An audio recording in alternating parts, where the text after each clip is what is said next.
going on, everybody? Welcome back to the channel, and welcome back to the Moviegoers Live Show. This is now episode 18. Yeah, 18 episodes in, and we're still growing strong thanks to your guys' support of this show. And I'm glad you guys have been enjoying it as much as you have. So, and I love doing this. I'm going to keep doing it for as long as I can. So, and tonight's guest, if you guys saw it front and center of the thumbnail, another returning guest onto the show. This is like my fourth or fifth returning guest. You guys will probably correct it for me, but so I've been wanting to bring this guy back ever since the first time we had him on the show. So please help me welcome back to the channel one of my best friends on this medium, Zack Goller. Yo! What's up, man? Dude, I'm happy to have you back, man. It's Dude, great to see you. Happy you asked me back, man. Great to see you too. Great to see the chat also. Should be a fun little Q&A podcast over here. Yes, sir. Yeah, if you're new to my channel, I mean, go give Luke Ponto a subscription if you haven't already. I mean, why would you be watching? Like, I mean, come on, you know, why wouldn't you be subscribed to him yet? Subscribe to my channel. I'm on the road to 2,000 subscribers here, but we're chugging right along, guys. We're killing it. But yeah, we got a lot to talk about, don't we? Yep, and also, if you guys don't know, I'm on the road to 500. So get him there. Get him there. It'll come. It'll come. And it'll feel really good, man. It'll feel really good. You want to know what? You actually want to know what something that feels good? So I did tweet about Elemental after I left the theater. Pixar actually, like the Twitter page for Pixar actually retweeted my tweet. There you go. There you go. Dude, gotta love when that happens. Humbled. Like, I was so humbled. Love anytime that occurs. You know, it's like, oh, the studio. It's like a dream. It's like a dream come true, dude. It's like the studio recognizes like your tweet for something like that positive. Everybody in the chat, go see Elemental, by the way, and give that your money. You know, and next time, don't complain about Pixar not giving you original ideas, because that's exactly what they're doing. They're giving you an original romance story. Like, yeah, this is I don't know if anybody cares. This is Mountain Dew Summer Freeze, by the way. It's a limited edition flavor that you can find in stores right now. I have had that, actually. Yeah. I don't know about you, Luke, but it tastes like those red, white, and blue rocket ship popsicles that you can buy at like. Oh yeah, those popsicles. Yeah, I'm drinking some Celsius water. So. Oh, there you go. My girlfriend loves those. Loves those Celsius drinks. So.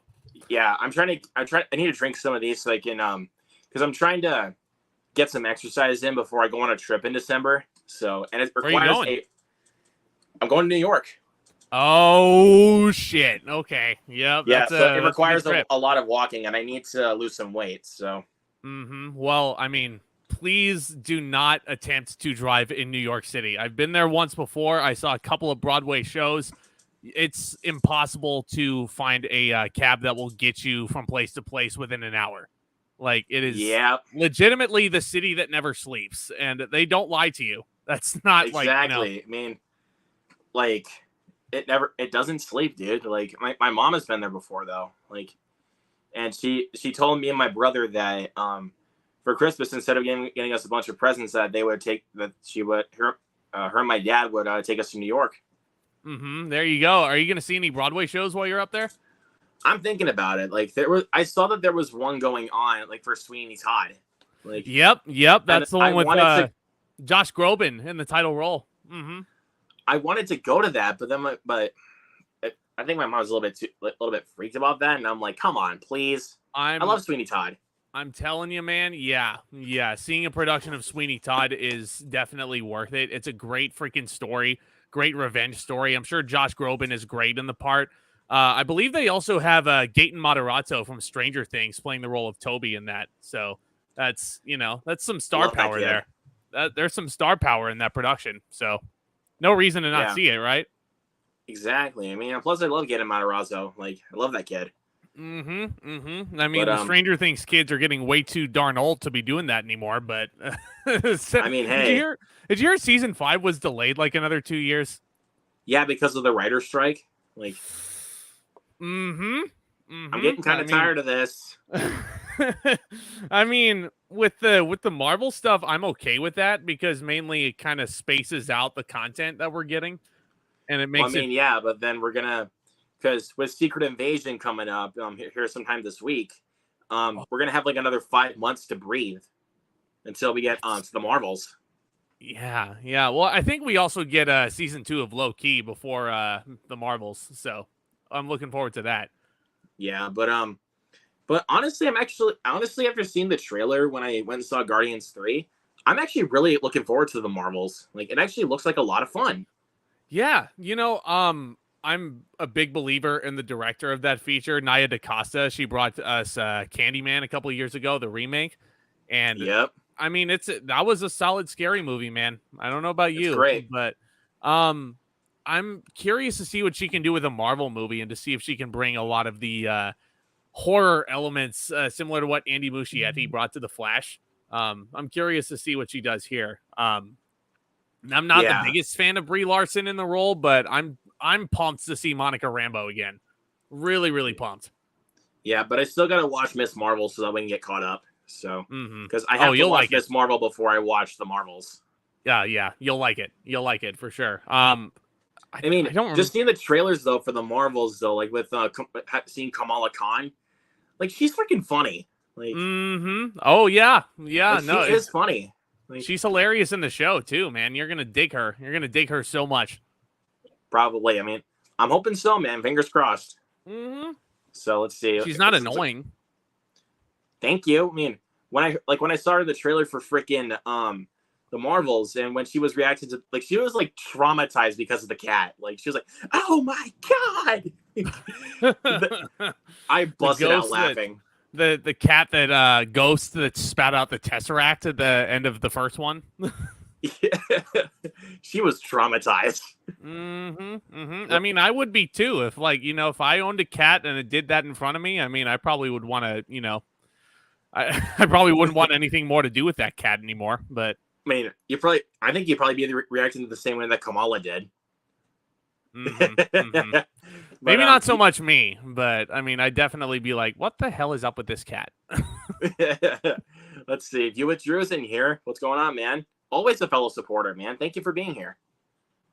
See, Lance is in here saying, "What's up, Zach? Luke is at home relaxing on Saturday, watch some Adam Sandler movies on TV."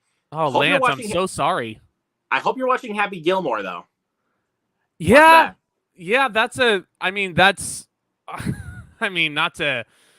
to be the bashful one here, but like, Happy Gilmore has to be the best Happy Madison movie that's been put out there. What do you think? It is, like, no doubt. Like, seriously, why can't you just go back in your home? That's your home. Are you too good for your home?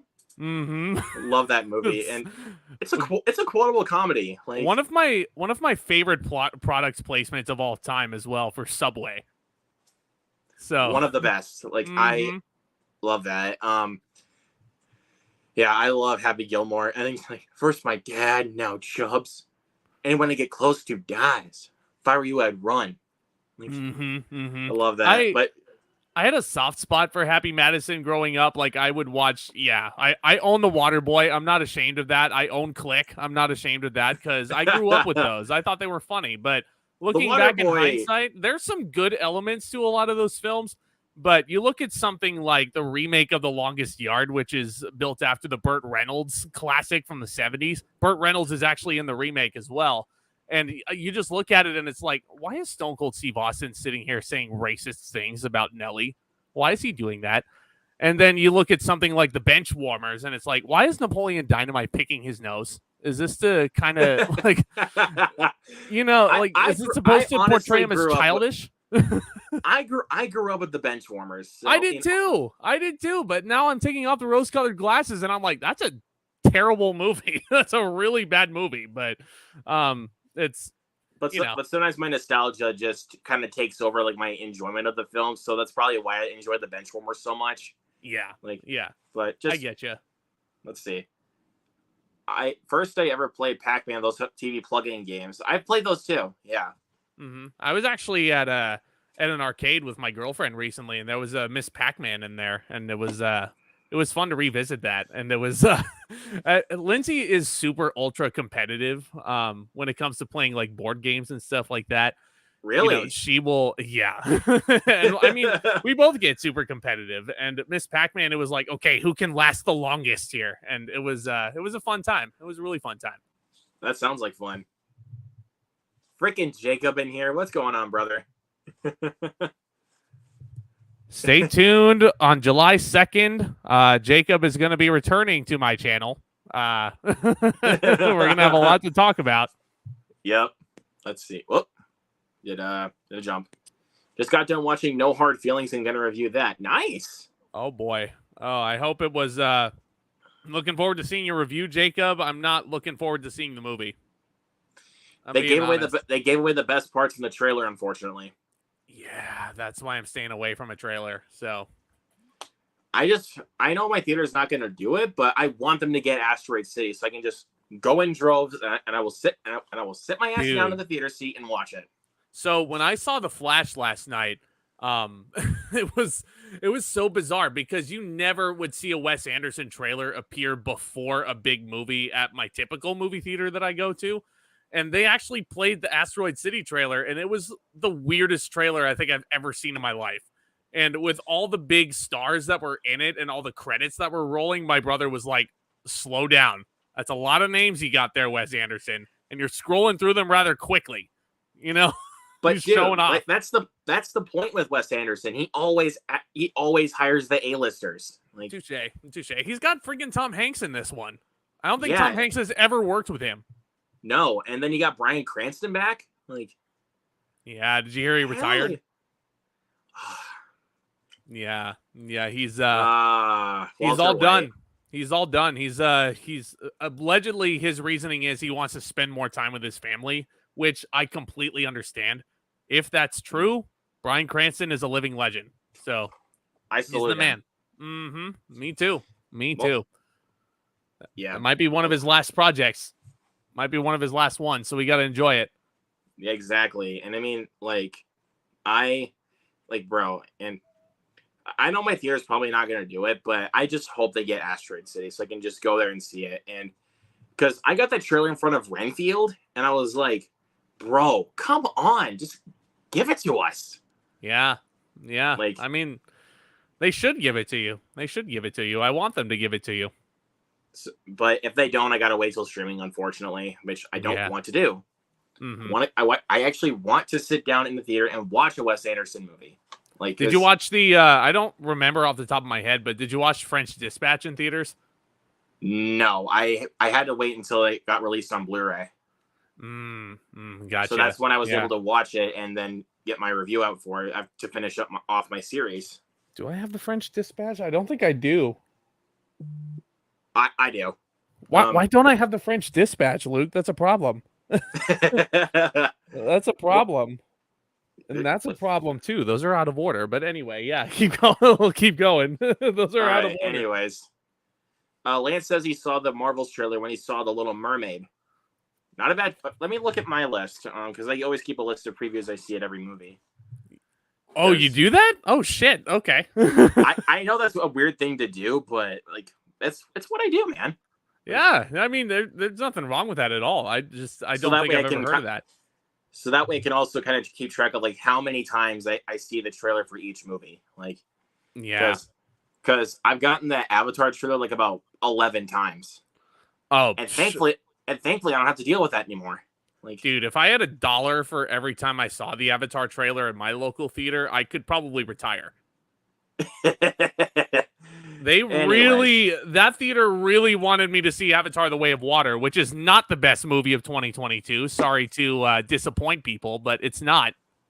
It's not a masterpiece. You can't use that term loosely and expect, oh yeah, it's a great freaking movie.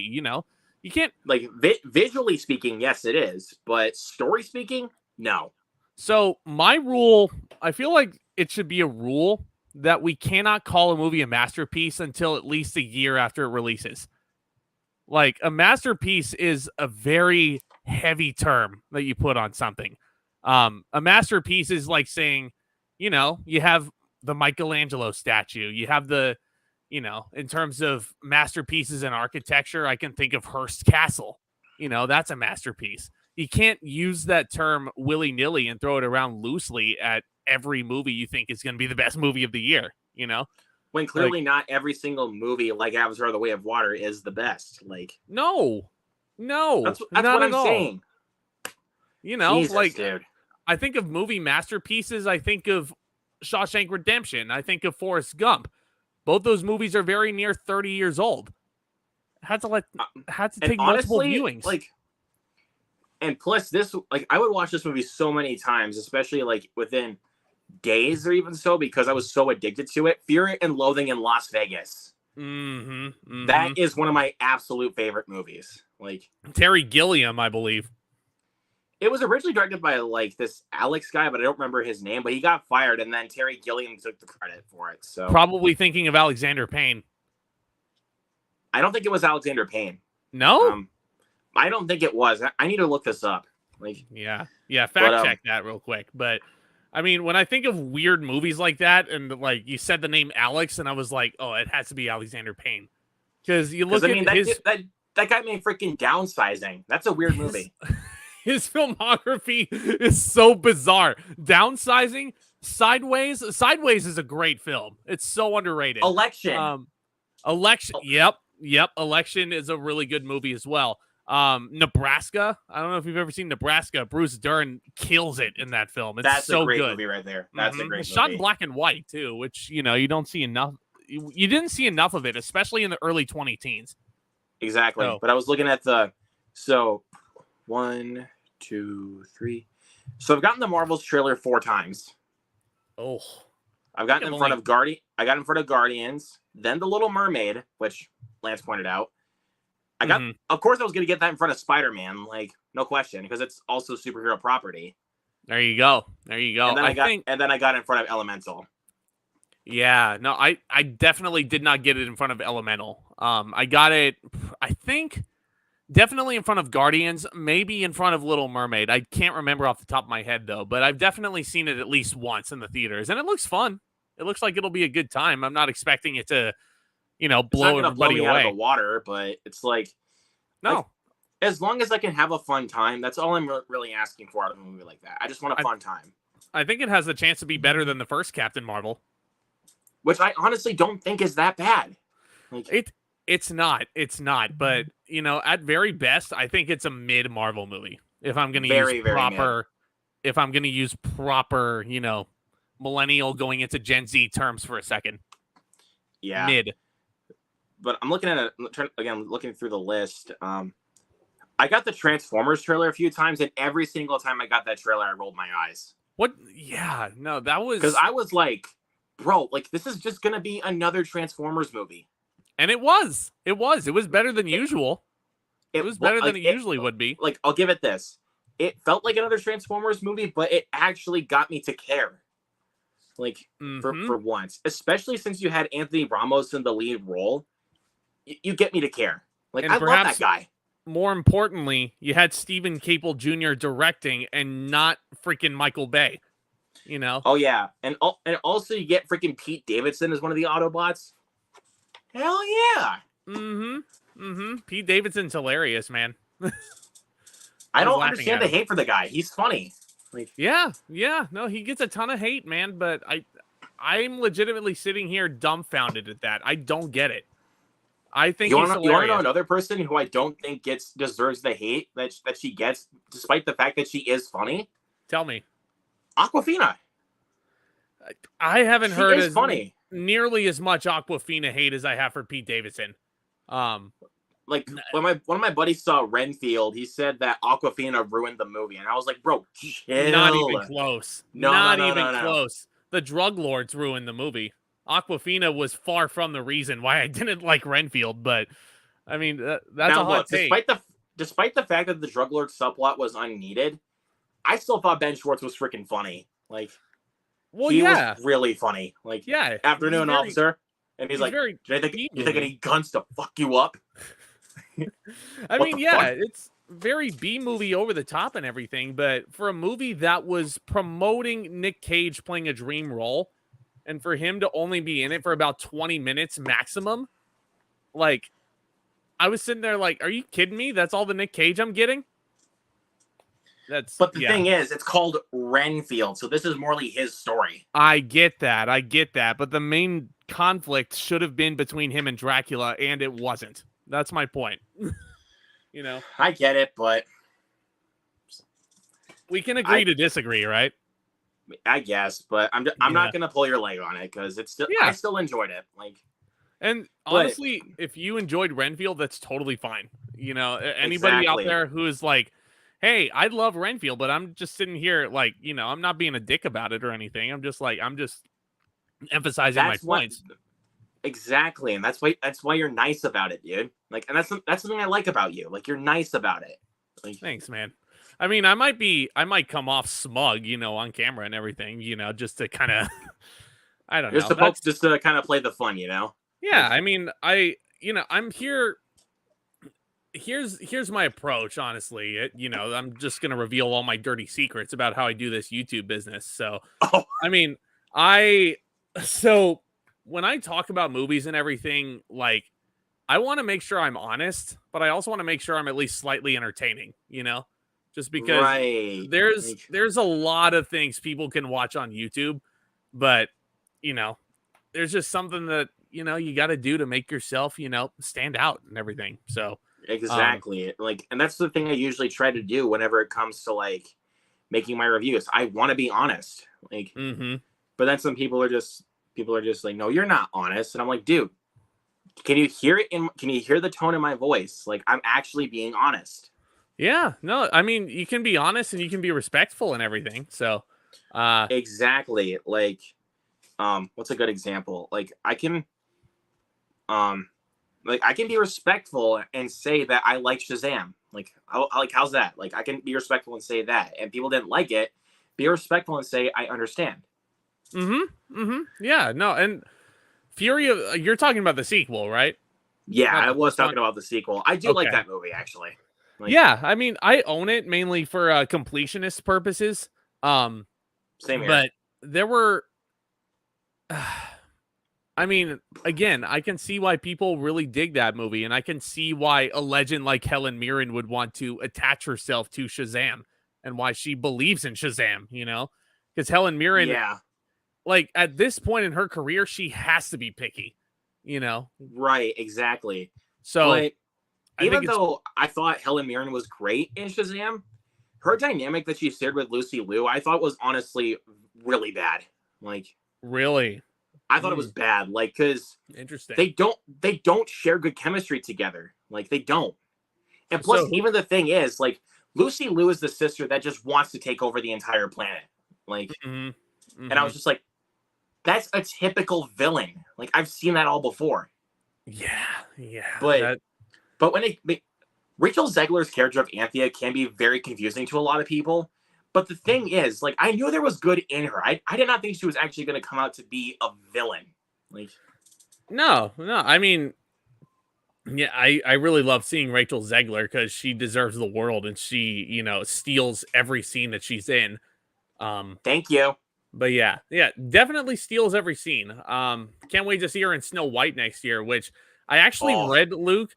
I read, Luke, on Twitter that we could be getting a teaser for that remake as soon as Haunted Mansion, maybe even as soon as Dial of Destiny in a couple of weeks. So they could put put a teaser out there. I cannot wait. Like, yeah, I seriously cannot wait.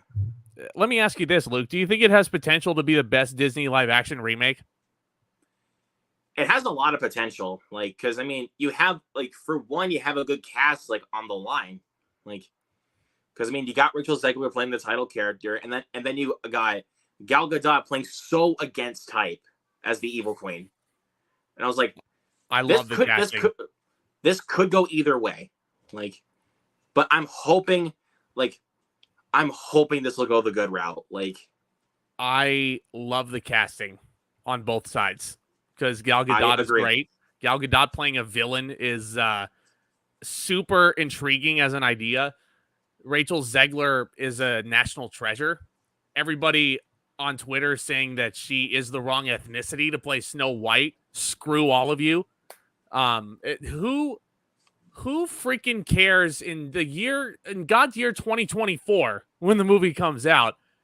that Snow White is Latina. Who cares? Who cares? Exactly. Like, I mean, like, look at the Little Mermaid. Like, Halle Bailey was the one that played as Ariel. I got a lot of people in my comments that were saying, "Hey, you don't have a. How could you think this movie was good? Ariel was black." And then somebody in a response to that to that comment, because I didn't have the time of day to deal with that stuff, but they basically said because maybe Zack isn't a racist, and I'm not. Thank you. That person in my comments like gets all the brownie points. That's the MVP right there of that video. Exactly. And plus, like, this was the dumbest thing that I ever heard. And plus, I don't even know if he was even doing it for laughs. Like when I went and saw Evil Dead Rise, because for some reason they played the Little Mermaid trailer, which I thought was very weird. But that's my theater for you. They sometimes do like weird combinations. But when like the title card came up and it was fading to Halle Bailey like doing her solo of Part of Your World, which by the way sounds incredible. Like her solo for that, chef's kiss. Born to play Disney princess, man. Yes. Somebody literally shouted this. I'm like, this is verbatim, not even kidding you. She's black? Somebody actually shouted that. And I was like, I wanted to go up to the guy and be like, really, fuckhead? This is what we're going to do? Why, yes. Yes, she is black. And who cares? This is 2023. Yeah. They can do whatever they want. Diversity, baby. That's what I love. Yep. Good news from View with Drew. He finally saw John Wick Chapter 4. That's my boy.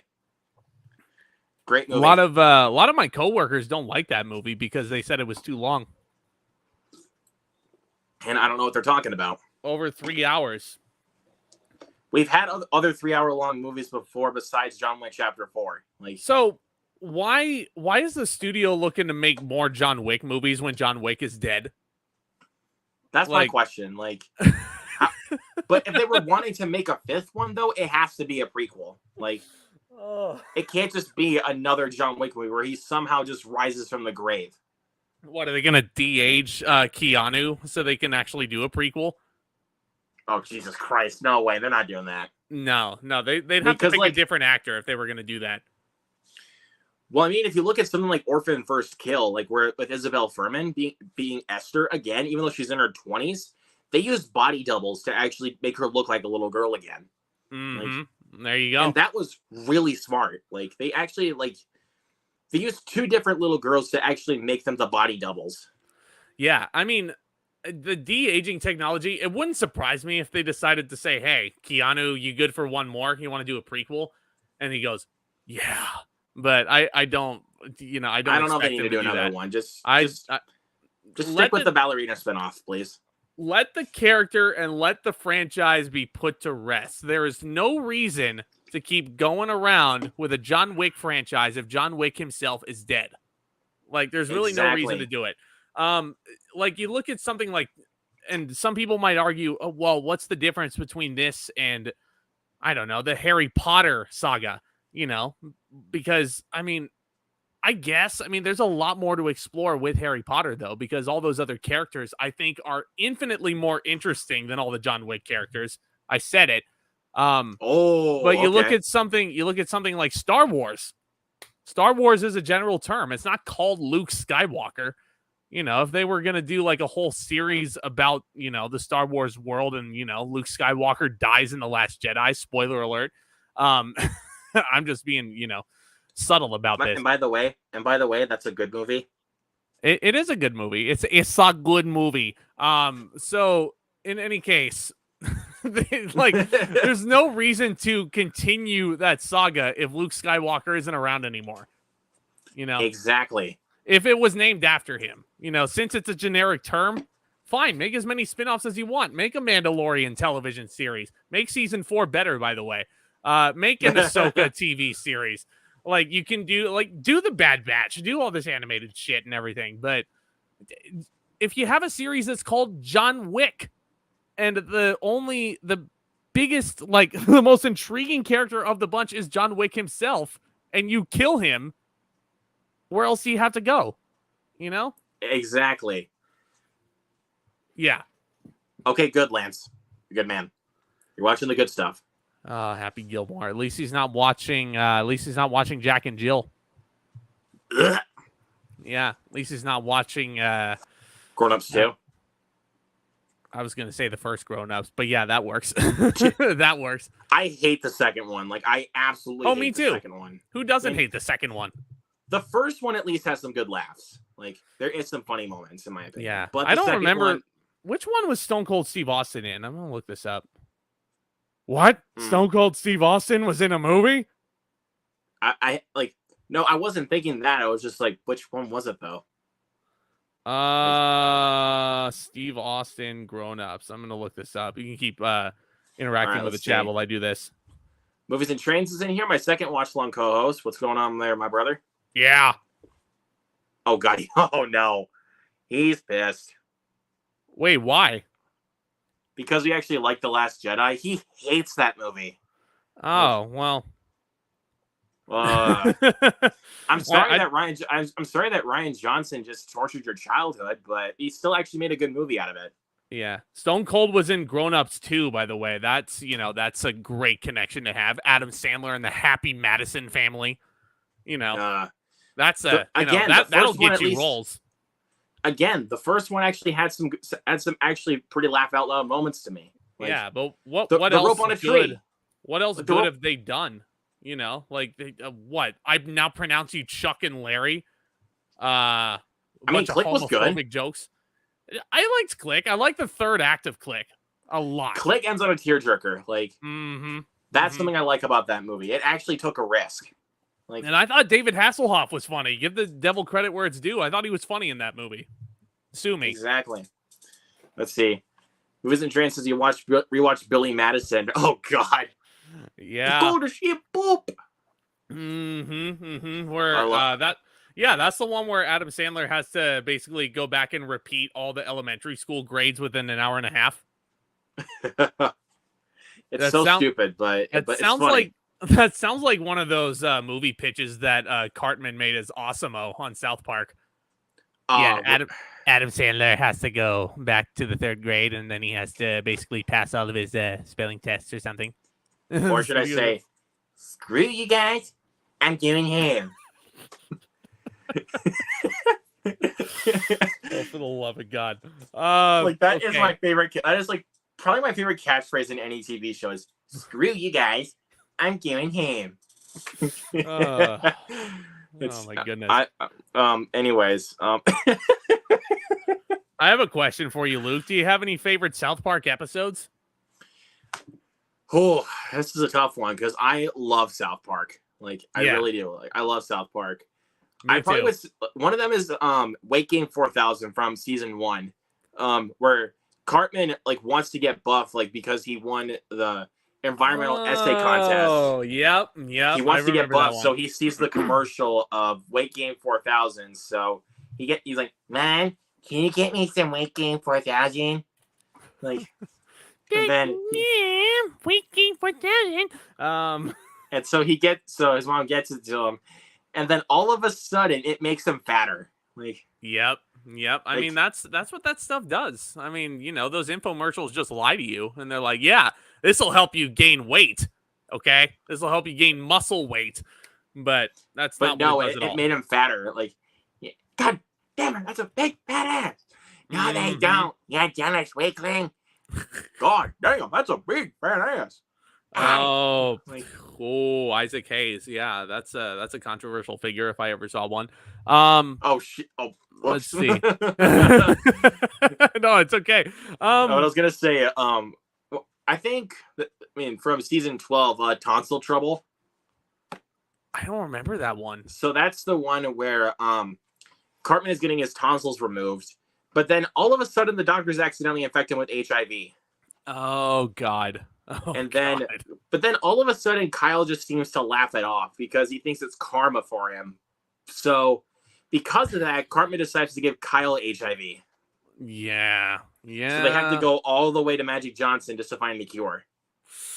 Yeah. No, that's a fun episode. There's what was the first South Park? I think the first South Park episode I ever watched was the one where Kyle and Stan like band together with the whole gang to save all those baby cows. Oh my god, Yeah, that was a good one. But that was I a fun episode. One of my favorite ones is one that my best friend showed me when I was over at his house. We were just hanging out after school. We watched the episode like where the kids go to Pioneer Village. And then the Pioneers are like the worst actors ever. And then Cartman has an idea to just go with Butters to an arcade that's like literally right next door. Mm-hmm. And they're taken hostage, and then all of a sudden they remember the rule: they can't break character. They cannot break character at all. The Awesome-O like episode is another actors. one like that. The Awesome-O one, like I love how in gimmick Cartman is just to freaking fool Butters the whole way through, and he freaking farts at the end. And they're like, "Wait, did that robot just fart? Fart sequence initiated. Oh, it smells too." Like I'm trying to think of the Special Olympics one with Cartman. Where like when he hears the prize is $1,000, he decides to fake his way into the Special Olympics. And every single event he competes in. Yeah, every single event he competes in, it shows him that it's karma. Because you want to know why it's karma? Because Cartman sucks. I don't remember. But why does he suck though? He comes in dead last in every single event that he competes in. Yeah, he sure does. He sure does. That's karma. I hadn't seen that episode in a while. Yeah, this is like a trip down memory lane. I just love that. He's just like, I want to be in the Special Olympics. Like, how could we forget about the World of Warcraft episode where they actually teamed up with with the studio that put World of Warcraft together? Yeah, and then they and like when like you see them in World of Warcraft, but like in reality, they're getting super duper fat, and they're and like they're breaking out, and they have to like poop in jars and everything. Like, ugh. And the video game developer is also with the best line possible, talking about the villain of that episode, who's just another fat slob. He was like, "Gentlemen, we are dealing with someone here who has absolutely no life."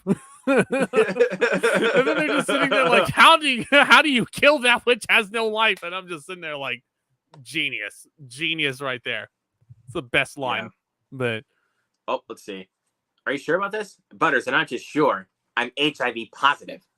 Like that was like, look, that joke is hilarious, but there's like Watch Mojo made a list called top 10 South Park jokes that cross the line. That's definitely one of the jokes that does cross the line, but it's still funny. Like just a smidge, huh? Because I mean, the way that Cartman like delivers the line is really funny. Like, and then Kyle's just like, "Would you stop with that? What part of this is funny to you? What part of being infected with a deadly disease do you find funny?" Yeah, I did well, then stop saying you're not just sure, you're HIV positive. This isn't funny. AIDS isn't funny. Dying isn't funny. So shut the fuck up. Yeah, like, I just love that. Dying is not funny. The World War Z episode. See, that's what's great about South Park. Like, it's impossible to make a top 10 list because there's so many episodes that you leave out.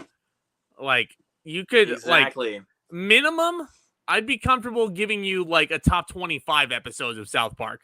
That's how many. Yeah. Here's another awesome good episode.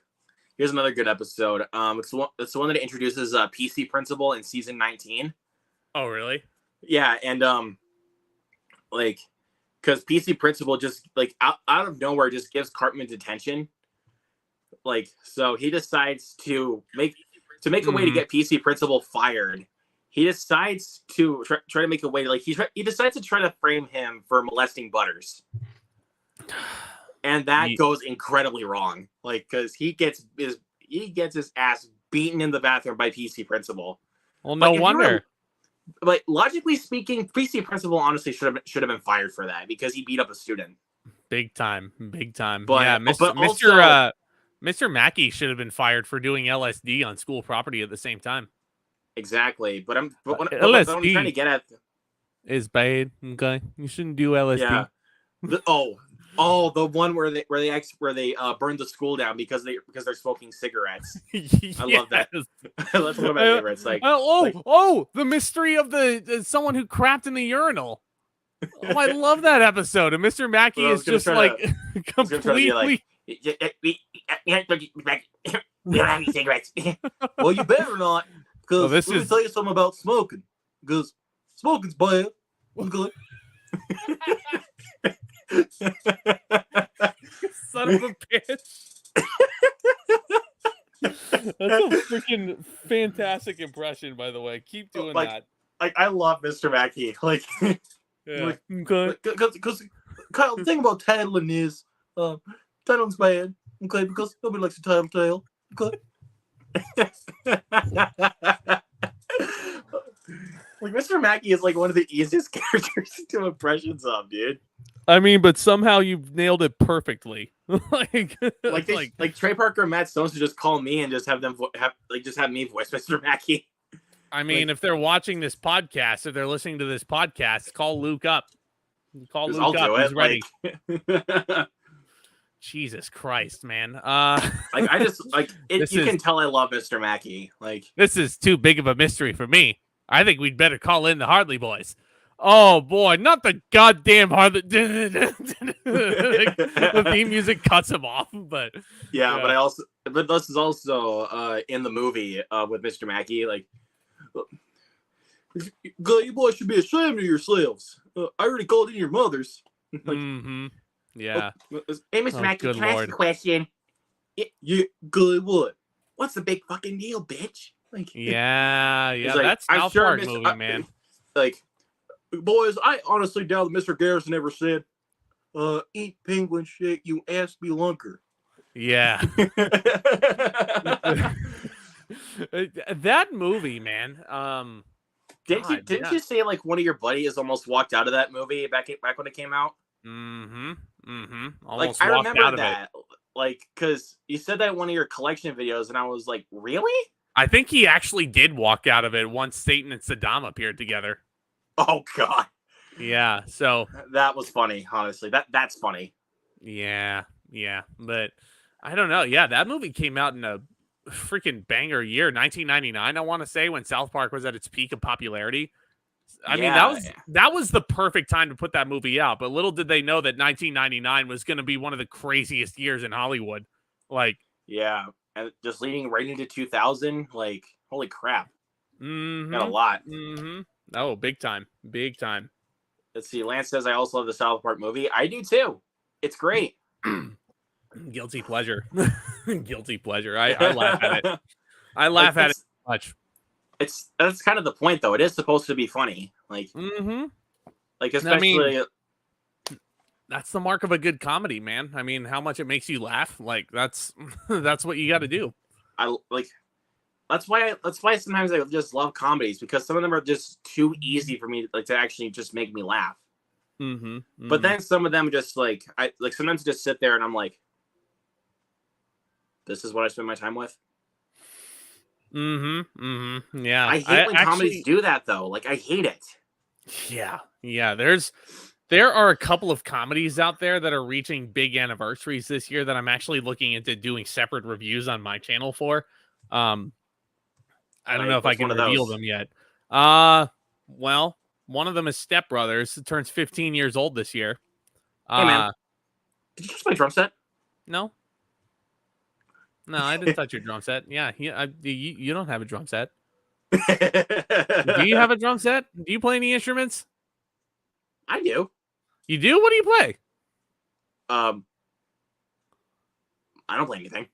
Well, why'd you say yes? I play instruments. Like, it was a yes or no question, and then you were like, "Oh yeah, Zach, I play instruments." And then I was like, "Oh shit, what do you play?" And then you're like, "No, actually, you know what? I lied. I don't play anything at all." And I'm like, "What?" That's kind of that was kind of the joke, though. Like, I was playing into the Step Brothers joke, like.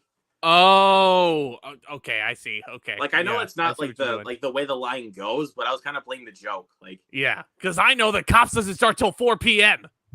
What are you doing, man? I'm burying you. No, I'm alive, man.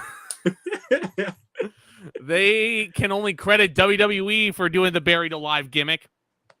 Oh my god, that's just great. But they have Mark Calloway / The Undertaker to thank for that.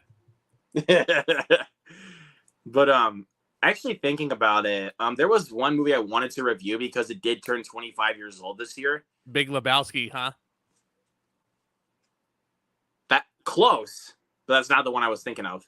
No, oh man, yeah, no, that's the other one I was thinking of. So I was like, Big Lebowski, 25 years old, one of my favorite comedies. It's one of my favorite comedies too, but that wasn't like the one I was particularly thinking of. Like it's up there. Which for one? Sure. Fear and Loathing in Las Vegas.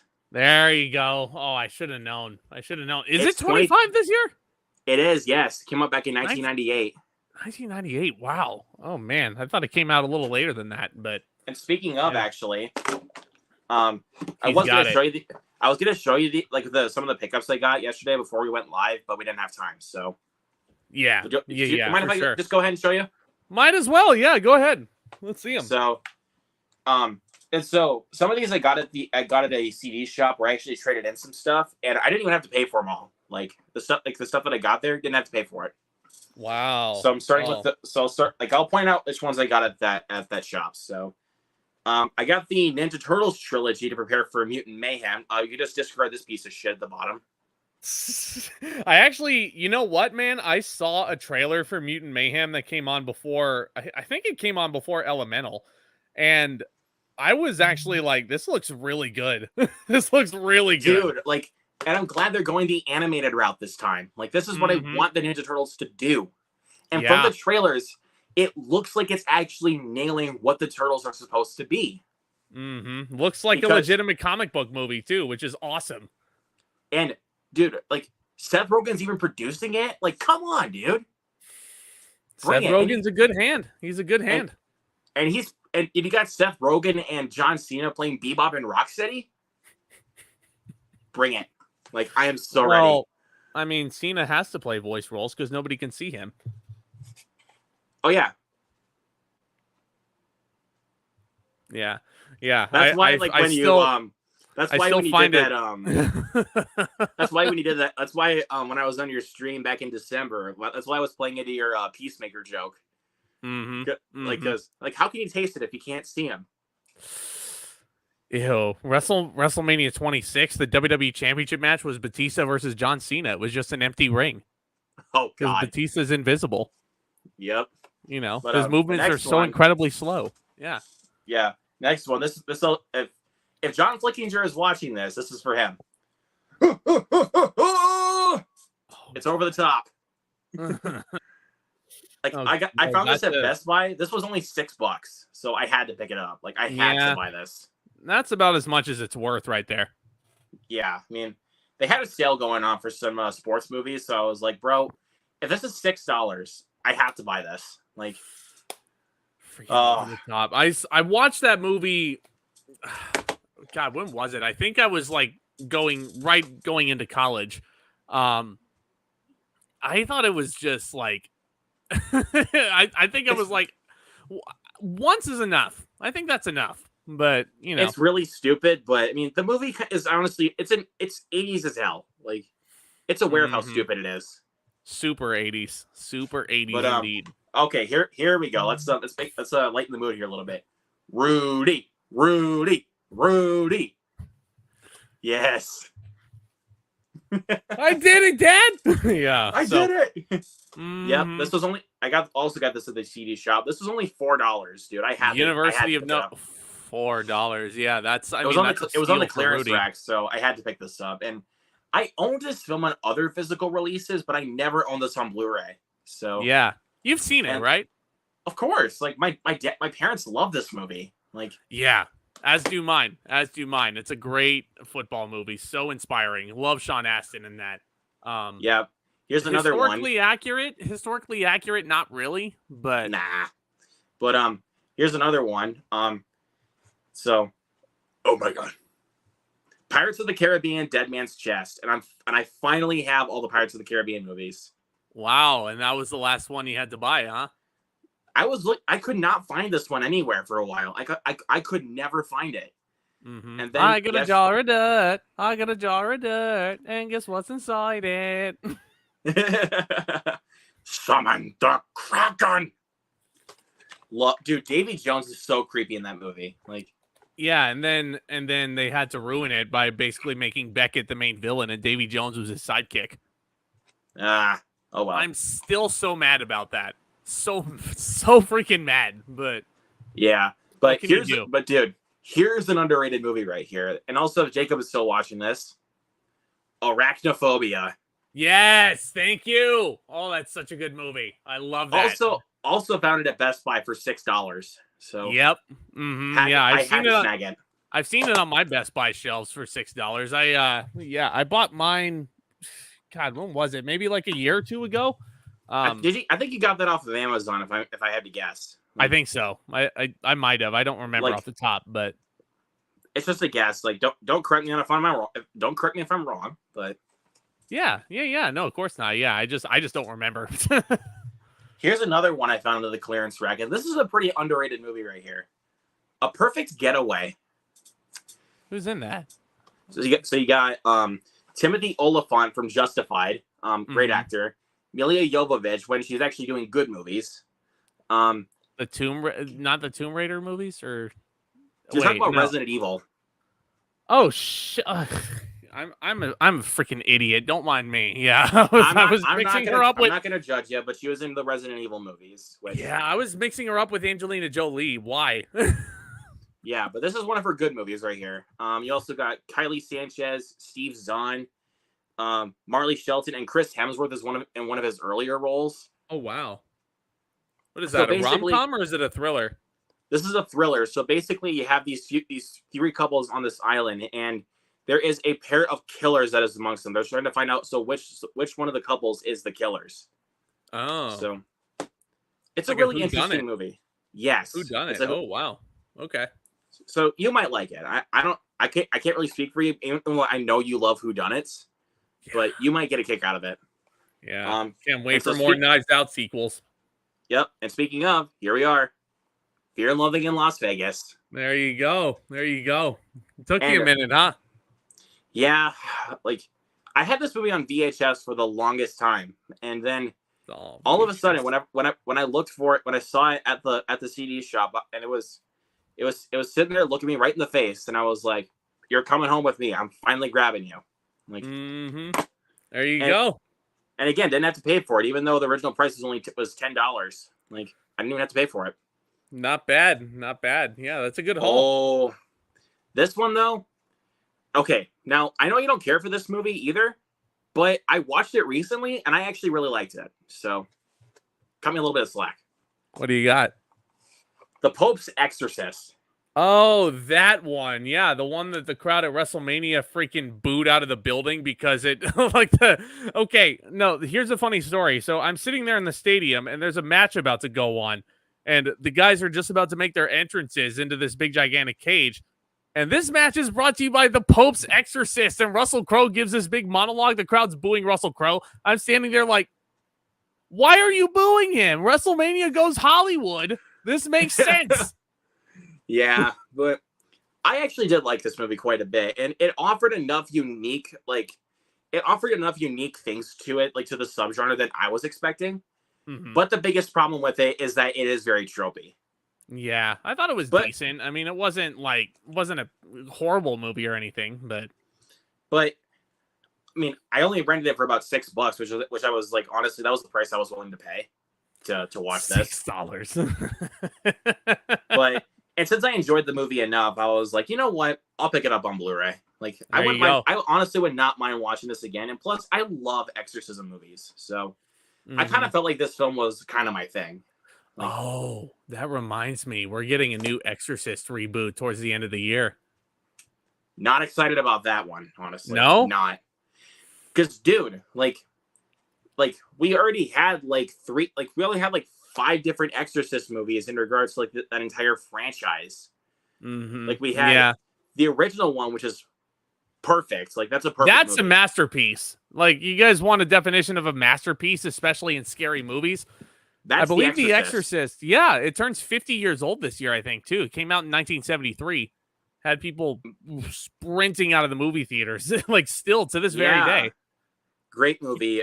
Exorcist 2, which was yeah. But Exorcist 3 though.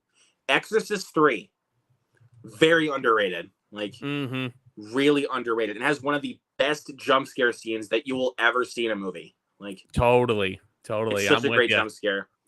Exorcist the beginning, I'm okay on. Like, and then Dominion, I don't think I've watched that one, but Exorcist the beginning, I was okay on. Like, okay, yeah, fair enough. It's a franchise that's been very much hit or miss, but that first Exorcist movie, man, it's my favorite scary movie of all time. It's just not my favorite, but I will tell you this: it is the scariest movie I've ever seen in my life. Is The Exorcist. Like I saw that movie way too young, and it creeped me the fuck out. Like, well, that's why I think it's the greatest, because it gives you the spook factor. Like, if it's like on a 10 out of 10 scale, it gives you the scare factor up to 1,000,000. Like exactly. That's how much it freaking like unsettles you. And I'm just sitting here, and yeah, there's another Exorcist movie coming out in October. Cool. I'm not holding out high hopes for it. They should have just left it alone, honestly, if I'm being real with you. Yeah, like, we got, like, honestly, if the only Exorcist movie we got this year was The Pope's Exorcist, I honestly would not even be mad. Like, it's like, that was good enough. Like, yeah. I don't know, man. I mean, the Pope's Exorcist, Russell Crowe was really good.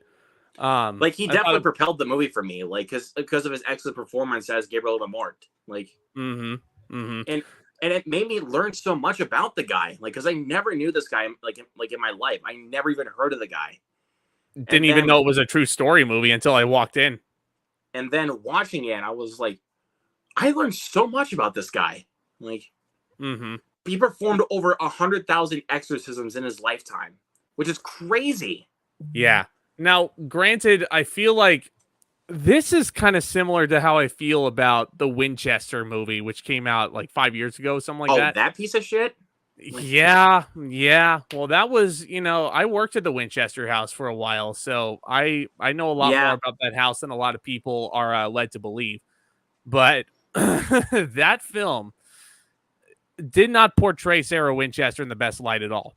It portrayed her as an absolute crazy person, and that's not who she was at all. That's a problem. I feel like there.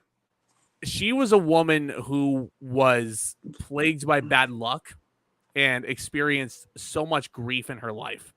And the movie talks about how she lost her husband when he was in his early 40s. She lost her infant daughter, her only daughter, to a really rare childhood disease. So they got that part of the movie right. But then they were like, oh, no, she actually, she went nuts. She performed seances, and the whole plot of the movie is Jason Clarke's character going to her mansion, which is still in the process of being constructed in 1906 when this movie is set. He's a fictional doctor, and the whole gimmick was, okay, the whole idea is that, okay, Sarah Winchester was willed the entire Winchester estate because the Winchesters made a ton of money back in the day. They were raking in all that coin. It was that repeating rifle was used. Golly, and I'm a history buff too, so that's why I know so much about this. The rifle was used like on both sides of the coin during the American Civil War. The Union soldiers and Confederates would use this, and the Winchesters grew a fortune around that time. William was her husband was not the one who made the gun, by the way. That was his father that manufactured it. He passed away. He was only the president for about 3 months though, because he died that next March when his father did. So Sarah was willed everything, and she really had no interest in running the company, believe it or not. At least to my understanding. But the movie makes you believe that she wants to hold on to everything, when she actually had no interest in doing so. So that's, dude, and the fact that you're telling me this, bro, like, because I did not even know, like, about, like, the actual story, because I could tell, like, from the movie, it was very inaccurate, like, hugely. But now that you tell me, like, what the actual story is, dude, like, I learned a little bit. Like, you want another little tidbit? What's that? her niece in the film, played by Sarah Snook, she was a real person. The little kid in the movie, not a real person. He was basically written into the scripts to be like, hey, I'm going to be your Regan McNeil for the evening. Hi, I'm going to be possessed. Just to, make the movie scary. That's just stupid. So if you want to learn more about the Winchester house, if you're in the San Jose area, take a tour over there. The tour guides are all really nice. They will give you, all the details. They will tell you how it is. And they will, tell you exactly how Sarah Winchester was. That's exactly. That's, I mean, there you go. That's God's honest truth. Or, if you're not in the area and you can't make it out, watch a freaking documentary. There's a bunch of them out there. And they'll paint Sarah Winchester in a much better light. So exactly, there you go. That's all I'm telling you guys. Let's see. Next one I got, and I'll run to the 4K stuff really quick. Anyway, sorry to go off on that tangent. No, it's okay, man. Like it helped me learn. Like I learned a little bit from that, so that's good. That's what I'm here for. Yep. So next one, I have not watched this film in a long time, but I remember my facts teachers showed this to the class when I was in 8th grade, which was actually, ironically enough, around when the movie came out. Mm-hmm. Storks. Oh, that one? Oh, man. Yeah, that's been a while since I thought of that movie. You're bringing up a bunch of titles that I forgot about. And then it's like, oh, I worked at a movie theater, too. And that was kind of underrated, honestly. Like, no one really talks about Storks. Andy Samberg is in that one, isn't he? Yep, you got a good cast in this one, too. You also got, let me see. Is that Illumination or is that a different studio? This is Warner Brothers Animation. Oh. So, see, you also got Katie Crown, you got Kelsey Grammer in it, Jennifer Aniston, Ty Burrell, Keegan-Michael Key, and Jordan Peele. Ooh, yeah, and Jennifer Danny Trejo. Damn. Like, you got a good cast in this movie, dude. Yeah. It's on 4K, too, so you're going to get the best color. Oh, speaking of movies that are also on 4K, I know you own this one, dude. You're like Jason Bourne with joints. I got it. Central Intelligence. I went on a date to see that movie when it came out, and it was, obviously, it didn't, obviously I'm in a much better place now, but freaking Central Intelligence, man. I don't care if you guys think The Rock has a big ego. I will always love The Rock no matter what. But I can definitely see why people are rubbed the wrong way by him now. I'll just say that much. But I mean, Central Intelligence is funny though. Like, that's a funny movie. Mm-hmm. When I went to Universal Studios Hollywood during the studio tour, there's actually a point where they drive you past the $7 Productions offices, and I was like, "Oh, really? Holy The Rock actually works there." It's freaking wild, but that's crazy, dude. Yeah, but the 4K for that was only $8, so I was like, bro, I have to pick it up. Yeah, you got to. Oh, here's another one that was $8. This is also a very underrated movie. Source Code. I own that one too. Yeah, it's a good Jake Gyllenhaal performance. I don't know. Is it fair to call it a Matrix ripoff? Not exactly. I don't think it really is a Matrix ripoff. It's because the thing is, he's inserted into this scenario where he's trying to figure out how the train blew up. Like, a bit of a mystery element to the movie, which makes it all the more intriguing. It's kind of like Groundhog Day in some ways, because like when the train blows up, it starts back over. Like yeah, it just goes back over again. It's like a Groundhog Day in a way. That's what I was saying. Like, I literally just said that. Yeah, it's but yeah, but here's an instant classic right here. Here's a classic that everyone has to have on their shelves. Do the Right Thing. I actually, you might see it right here, but I have it on a Criterion right here. Yeah, I see that. This is a classic right here. Like, I love this movie. Like, do you think it's Spike Lee's best movie? It's up there, but I wouldn't quite call it like his best movie, but it's close. Like, I'll give you that. Yeah, for sure. Which one's your favorite then? 25th Hour with Edward Norton. Really? Oh, That's man. actually my favorite because it actually, like, it's a very dialogue heavy movie. Like, and whenever a movie can do that, and like with a dialogue heavy movie, if it can keep you on the edge of your seat with that kind of thing, like, you know it's doing its job. And Edward Norton gives an incredible performance like he always does. Like, I love the man. Yeah. Oh, he's great. Yeah. No, I know you're a fan of the Incredible Hulk too. So I mean, you're probably gonna have a little bit of bias towards Edward Norton anyway. But Well, and also my nostalgia with the movie too. So of course, my favorite Spike Lee movie, Do the Right Thing, is up there. I mean, everybody says Do the Right Thing though, like most people. Other than that one, Black Klansman is up there too. Defy Bloods is great. I would say Defy Bloods, but I mean, I don't know if I can look at that movie the same way after the Jonathan Majors incident, but yeah, it's okay. But so other than, I mean, I'll throw Malcolm X into the picture too. Malcolm X is great. Not gonna lie, Denzel Washington is phenomenal in that film. He really is. Yeah, for sure. But speaking of great actors, yeah, I'm thinking I'm back.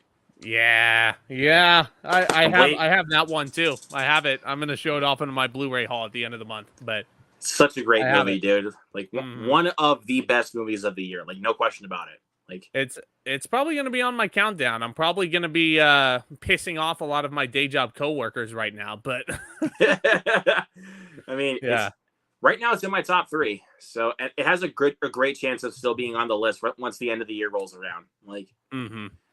And if it doesn't, I'm gonna be shocked if that actually still does not stay on my list. Like, yeah, let's see. Movies. I didn't want salmon either. This wedding is horse shit. This wedding is horse shit. Let's see. Have you guys seen Me, Myself, and Irene with Jim Carrey? Watched it last time. Thought it was pretty good. I haven't watched that film in a long time. Like, that's the one where Jim Carrey has a split personality. Oh, yeah. Yeah, I don't think I've seen that one, actually. It's been on my list for a while, but I haven't gotten around to it. Life gets in the way sometimes. Jeff Goldblum kind of thing? Yeah. Life gets in the way. I gave it a cold. Let's see. Role Models. That movie is... So basically, you get these couple of people that are basically trying to take community service with these pretty vulgar kids. Oh God! It is a riot. Like, a literal riot. Like, it is so funny. Like, hell, you got Sean William Scott in there. You got Paul Rudd. You got McLovin in it. A lot of funny people in that, huh? Yeah, it's a good movie. Yeah. I don't currently own Do the Right Thing, but I honestly never felt the need to own it. Well, why? Bro. That's a movie you have to have on your shelf, like whether you're a collector or not. You got to have Do the Right Thing. It is essential viewing if you've never seen Do the Right Thing. Yeah. Doctor, always do the right thing. I love DeMayer in Do the Right Thing. Like, I love that guy. He's fantastic. What do you think is the worst DCEU movie for me? It's no competition. It's Justice League. No question. I don't even need to say my answer. You know what it is. It's Justice League. Right? Can I address something real quick? What's up? Everybody on a lot of people out there are saying that The Flash is like the greatest comic book movie of all time. It's not. I already know it's not gonna be because I'm planning to go tomorrow afternoon with my dad to go see it because he loves Michael Keaton Batman. Okay. So I won't spoil it then. Don't spoil anything because I want to go check the movie out. Like, I'm gonna do a spoiler review stream with guests next Saturday week. So I'll get into more details about it. Yeah. I feel just to love it because of what everybody on the Hollywood was saying. You as a star on the Hollywood Walk of Fame was saying, "Oh, this is like the greatest comic book movie of all time." And I'm like, bro, if you're saying that, if people of your caliber and your profession are saying that, this better be like miles above The Dark Knight. This better be miles above Avengers Infinity War. I better freaking... It better be miles above the Batman, for crying out loud. There's no freaking way it's better than the Batman. Absolutely not.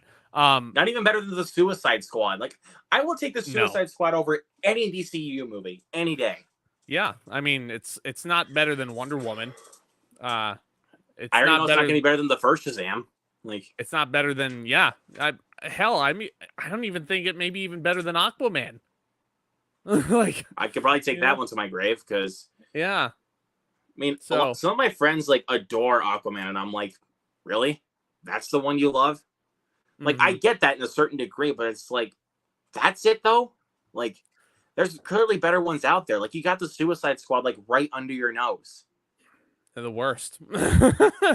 Exactly. I love that movie, Do the Right Thing. It makes me think of the poster that Martin Lawrence had on the Martin Lawrence show. Oh, that's right. Yep. Didn't think about that, actually. Jacob, come on, bro. Come on. Please do not drown in your river. I doubt you have a river to drown into. Yeah.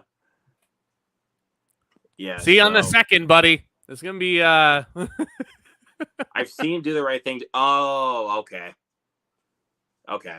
That's fair. Just give it another try, man. Just give it another try. I can guarantee you it'll get better with a rewatch. Do the right thing and give it another try. I'll see you on Saturday, by the way, Movies and Trains. Yeah, it'll be fun. 7 p.m. Pacific Standard Time on my channel. It'll be a fun time.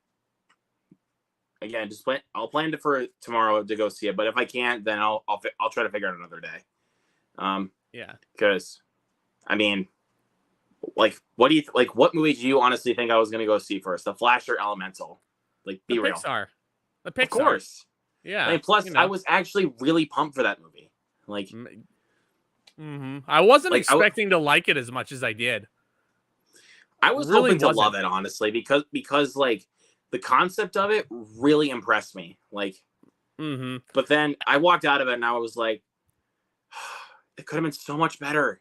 I think I said this in my review for it, but that movie with its concept and the marketing didn't look super appealing to me. It was also wait, so you're just doing another Inside Out, but this time with the elements,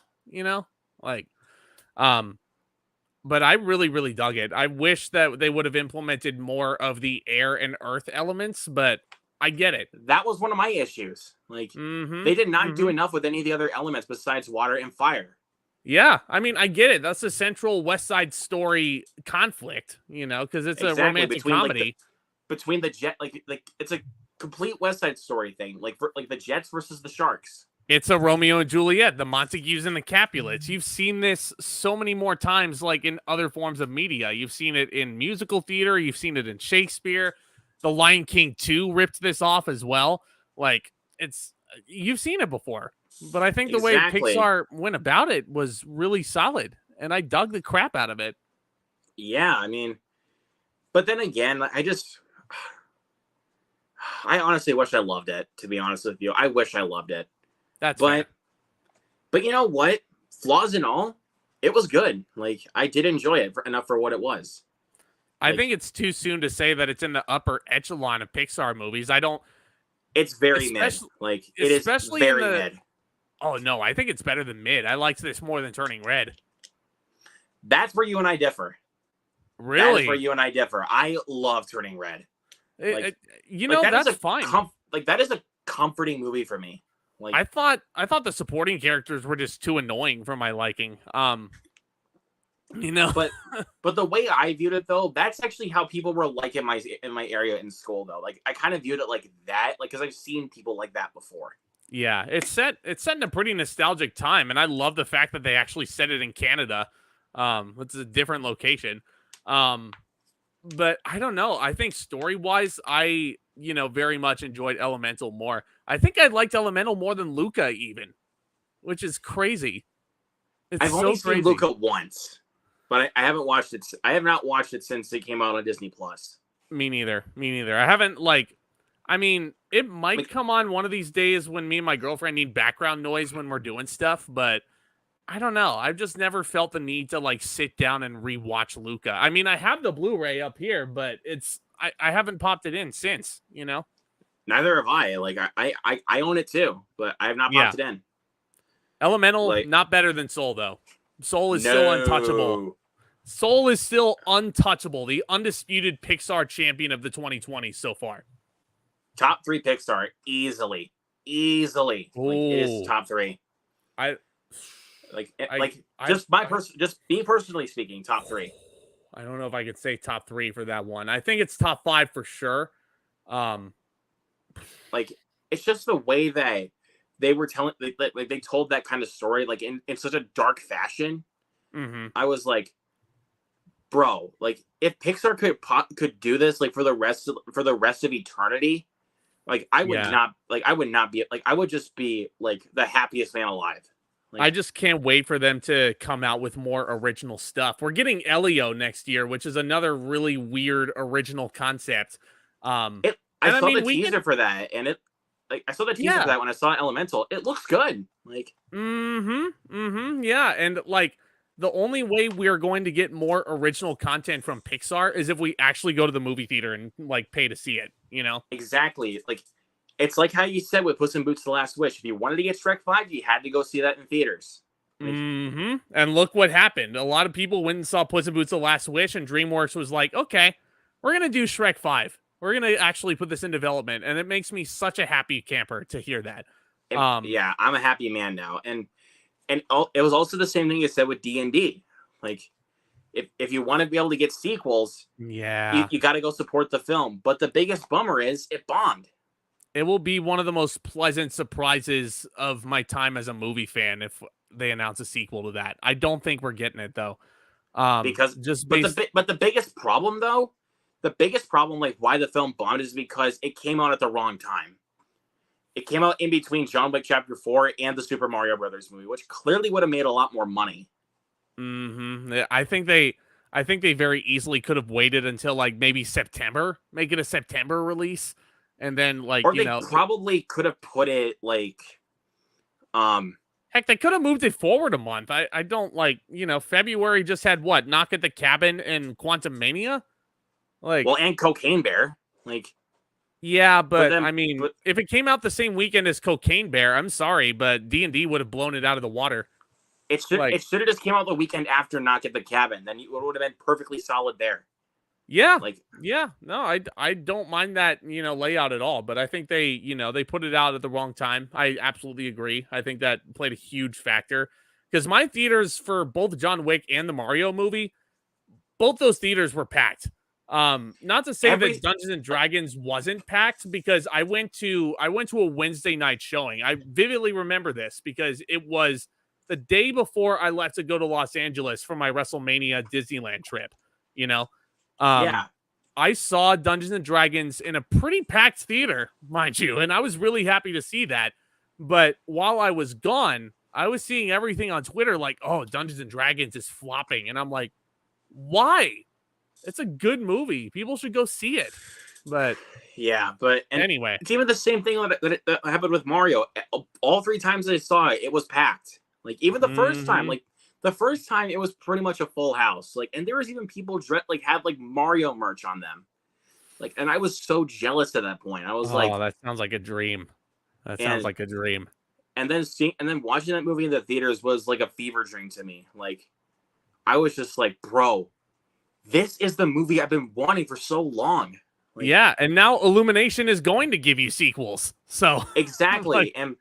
And I know for sure that they're gonna put more Easter eggs into the sequel because they did not pinpoint every single Mario game in the first film. No, or especially the ones that I wanted to see. Like, even though they did pinpoint a couple of things out of Mario Odyssey, which I actually thought were really clever. Like the desert they pointed out, like when they were walking through different kingdoms to get to the Kong army. We went to the desert, and then Bowser's wedding uniform was also used in Mario Odyssey. Lower the prisoners. Like, I love Jack Black, dude. Jack Black. Jack Black honestly will forever be a legend. Freaking Peaches. Nobody else other than Jack Black could have voiced that role. No question about it. And Absolutely nobody. And I'm not gonna lie, dude. Like, a lot of the people were talking crap about Seth Rogen being Donkey Kong. He was hilarious. He was so funny. I mean, he didn't mask his voice as well as Jack Black did. Let's be real for a second. I know that because Seth Rogen, because if you hire Seth Rogen to do a voice acting role, he will tell you he doesn't usually do a voice acting performance. It's just going to be him. And I like how upfront and honest he is about it. And right, even just seeing out of him playing as Donkey Kong, like, it didn't bother me. Like, it was just Donkey Kong with a Seth Rogen voice. Like, because he still had the same charm that Seth Rogen always has. Like, and he's always funny. Like, don't forget the laugh. Seriously, just when Mario becomes tiny, like, yeah, like he has that like huge grin on his face. I was like, oh Jesus, dude, you're creeping me out right now. Yeah. Oh, he's like, super just creeping bro, me out. like seriously, like. And just the scene, and just some of the scenes that Mario and Donkey Kong shared together was actually really good. Like, it was really well handled. I agree. Like, especially like when they were fighting the troops of Koopas that were taking all of the item boxes. Like, that was awesome. Like, and it was like, I know it's animation and the camera is technically like you're the camera like with the movie, but the thing is, they had some really awesome one-shot action sequences. Like, they did. With the Mario karts, like when Mario just leaps off his cart, like to another part of the Rainbow Road, and then throwing a Koopa shell at one of the carts. That was a one-shot sequence, and I was like, bro, that is awesome. Yeah. Oh, what's another one? When they were going through just beating off the Koopas, like when Mario and Donkey Kong were doing that, like that's another one-shot scene. And it, he throws the shell and he throws the shell. It comes right back to him, and he's like, loser, and then he gets hit. You can't hit me with the red shell. That is not fair. I'm just raging. I just love that. Like when Mario was fighting Donkey Kong, though, when he got the blue mushroom, I was like, "Oh, dude, you're in trouble now. Like, this is bad." Because he's like, done it now. You've done it. Made a big mistake. You're about to pick on someone your own size. Yeah. Starts charging other Donkey Kong, and then he imagine right here.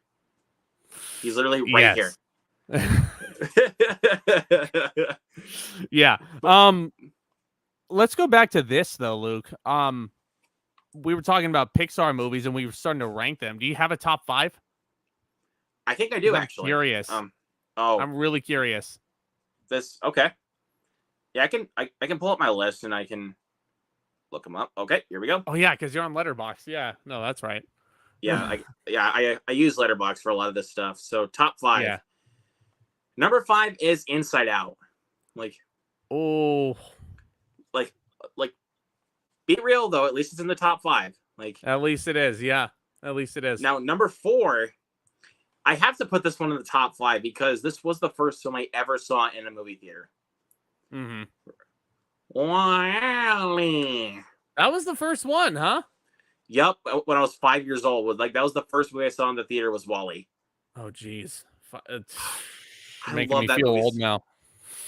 God, and I have a deep connection with WALL-E. It's such a great movie. Oh, for sure. For sure. No Soul is number 3. Yep, that's number 3. Mm-hmm. Number 2, one of the films that made me love movies the way that I do now, The Incredibles. Yeah, Incredibles, I have it. It's in my top 10. It's not my top 5, though.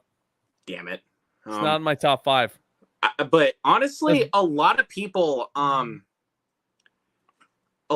give credit to Jason Lee as Syndrome, though. I loved him in the film. He's so funny. And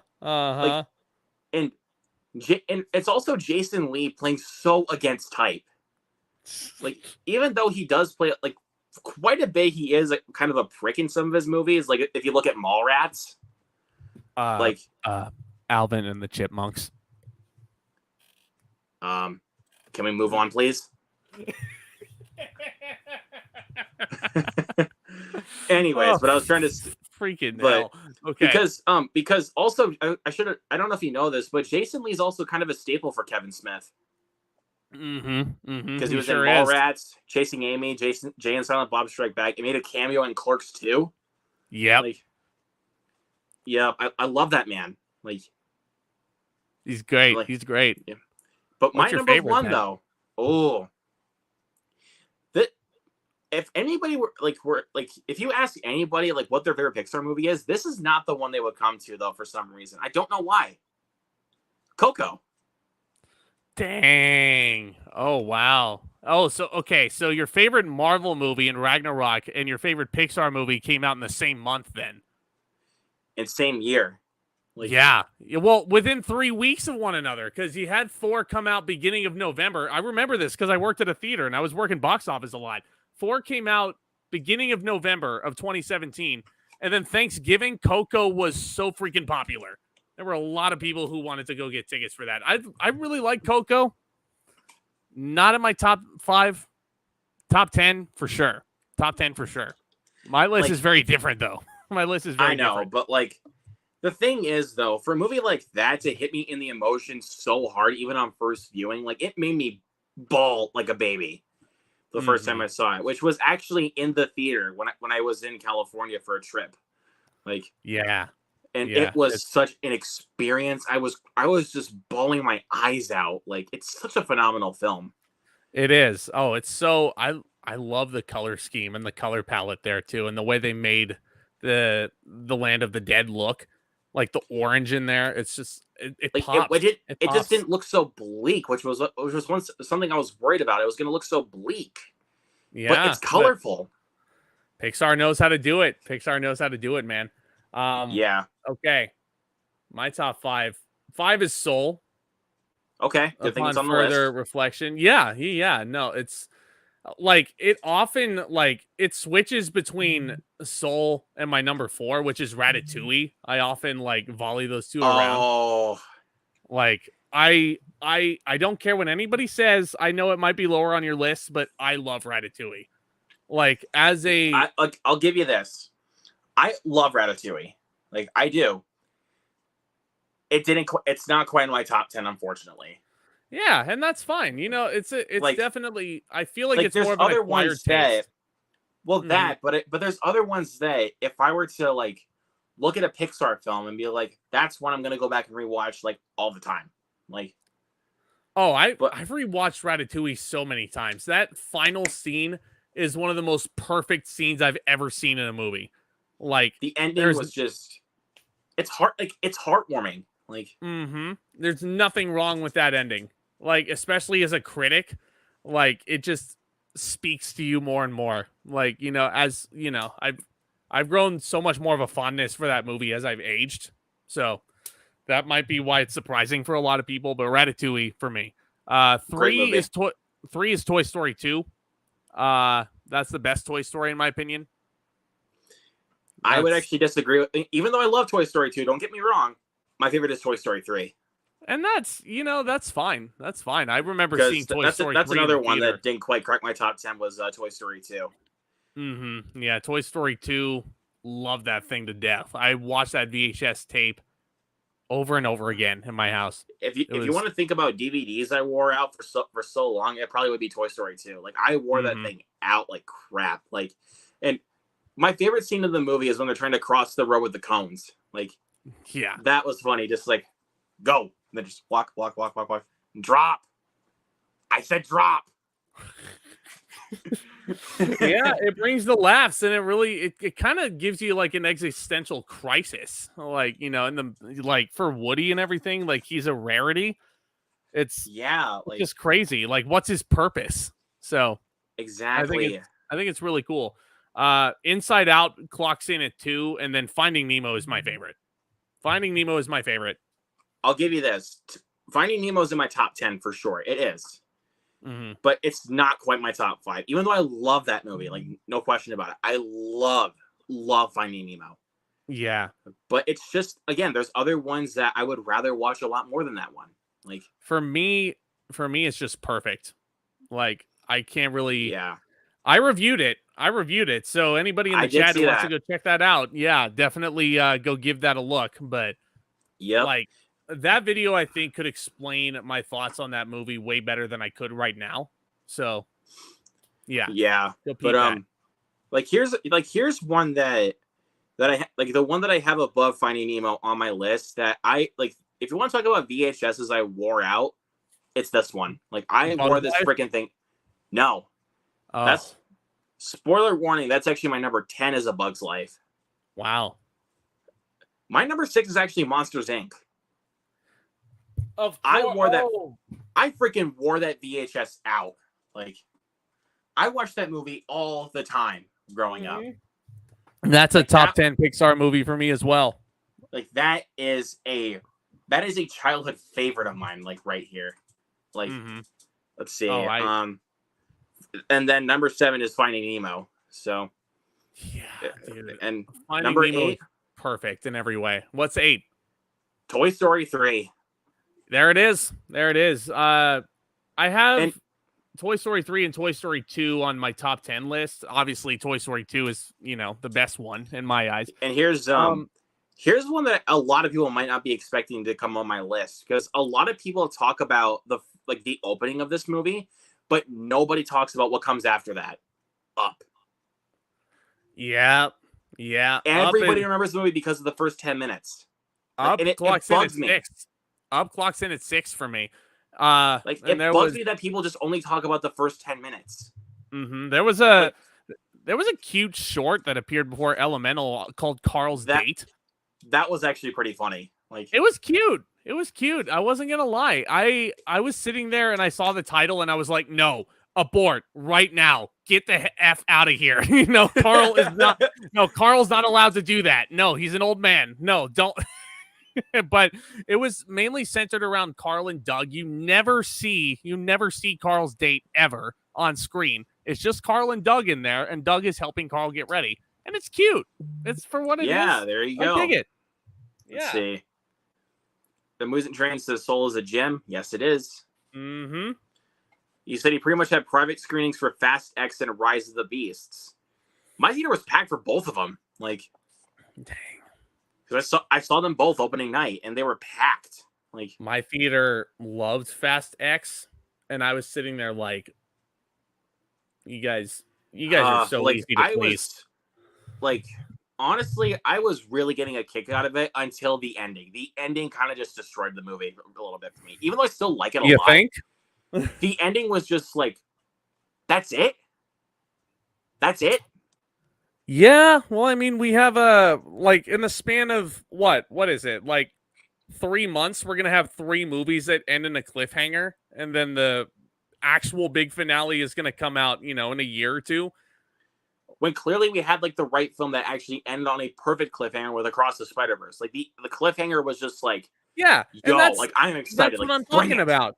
Yeah, I watched it. I watched that movie twice. I was amazed the first time around, and I was like, yeah, I expected a cliffhanger, because for the longest time they were advertising it as Across the Spider-Verse Part 1. And anytime you have a Part 1, you should expect a cliffhanger. So I don't know what else you guys were expecting. Exactly. Let's see. I get why some people might not have seen the trailer. I took my girlfriend to see it the second time I watched it, and she called the ending, that was rude. That was rude. And I was like, I'm like, yeah, and that's how you got to see, the sequels. That's why Avengers Endgame is the highest grossing movie of all time, because they saw the ending to Infinity War and everybody was so mad and they wanted to see Thanos get his comeuppance. So lo and behold, there you go. See? Yeah. There you go. Let's see. Fast X, there was no one else in the theater besides me and my friend. There was only one other person for Rise of the Beast. Well, that's because you saw him a little bit later there, dude. Yeah. Not to act like a prick, but I'm just saying. I don't say that in a way just to be a jerk, I say that in a way where it's I'm being honest. Yeah. Oh, dear God, Jacob. Dear God. Oh, no. The Tim Burton one? Next. Toy Story 2 is the best, and Jesse seen as a kid. Oh God, yeah, that broke me. That's a tearjerker. Correction though, Luke. I think he said Tot Story, which is actually about it's about potatoes. It's about potatoes getting cooked in the oven. And then they come to life, and it's like Sausage Party, the sequel. Oh God. Yeah. Sausage Party flashbacks. Oh my God, that movie is so ridiculous. It's so dumb. Like, I was laughing so hard when I watched Sausage Party. I don't care. It is funny. Like, but honestly, some elements to it don't age very well. To be honest, the ending of Sausage Party is one of the most shocking things I think I've ever seen in the theater. It's really funny. Yeah. Unpopular opinion, I didn't hate the 2016 Suicide Squad. It's not good. Didn't hold up. Yeah.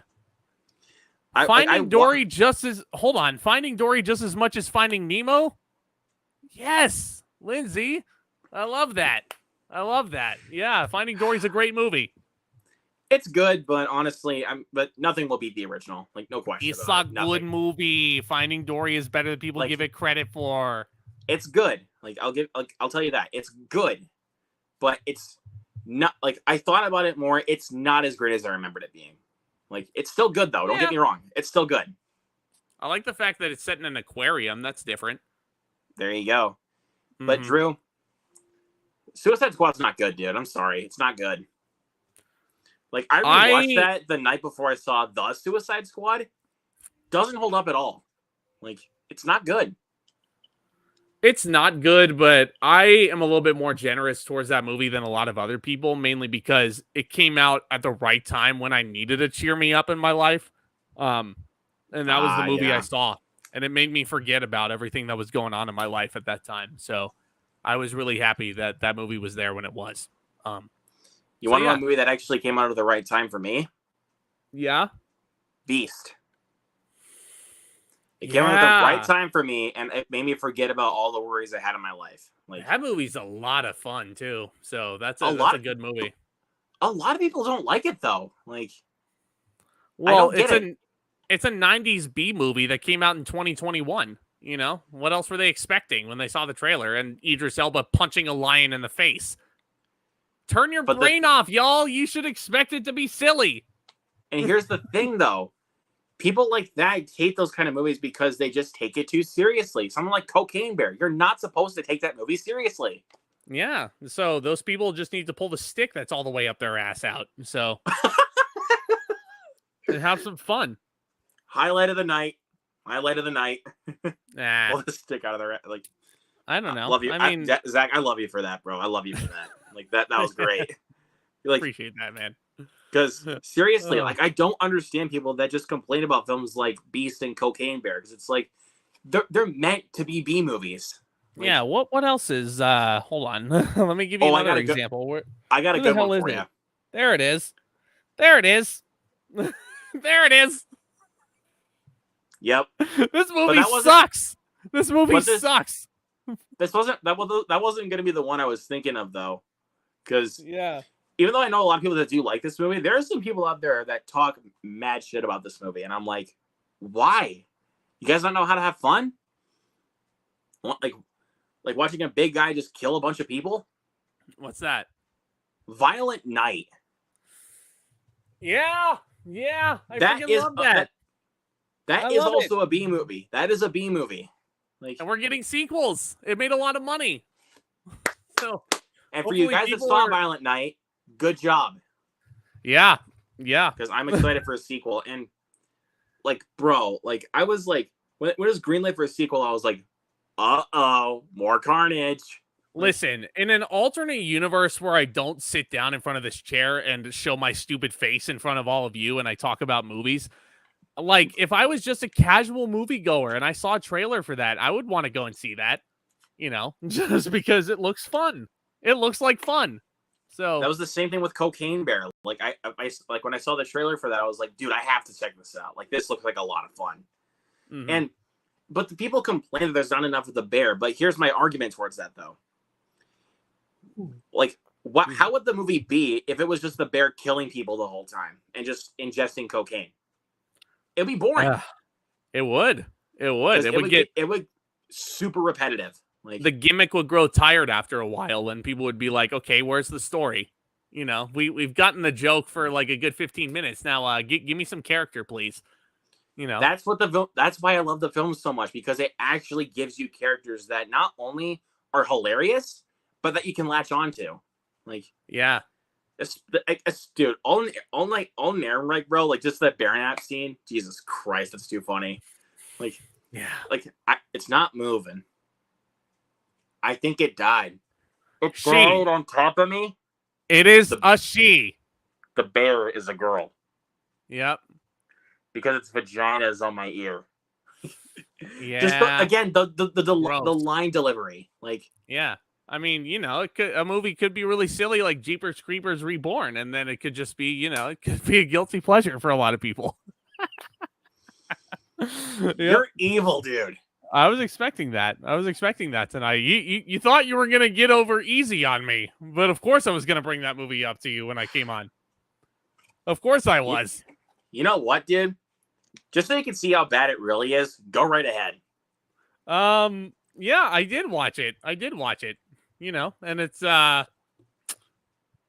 you're right, bro. You're right. It's not good. But I'm just this is what I do. I just pull his leg, and I'm like, come on. For that movie specifically, though, like, what the crap, dude? Like, that's evil, like, I know. I cannot think of a movie that was just such an agonizing experience besides that one. Like, it was just I don't know what you're talking about. I don't know what you're talking about. That movie flew by. Flew right over my head. Oh, God. Move on. See, also, I'm a natural prankster. To everybody in the chat, I'm a natural prankster. So this is how I prank Luke all the time. But again, though, is it like with that movie though? That's a bit much. Like, yeah, you can prank me like, what's a good one that you can do me on? Like, Hulk. Jeepers you can do Creepers me Reborn. See, that's a good one. That's a good one to do if it gets this reaction. Yeah, but sometimes it's a bit much for me though. Like, because it's like, yeah, that's kind of takes a bit too much fun out of me. Nah, I get you. Did a jump. So this one, Suicide Squad 2016. And we got what with the GF at the time. We dressed up like Joker and Harley. Okay, I get it, but you want to know the biggest hot take from my mom? She prefers the 2016 version over the James Gunn one. Oh, like the reason why she says that is because like she told me that with the characters in that one that they actually had more of a point in what they were doing. Nope, not true. Nope. I got nobody. There you go. I have no idea what No Hard Feelings review is going to be, but I laughed. Really? Again, they gave away the best moments in the trailer. Like, oh boy.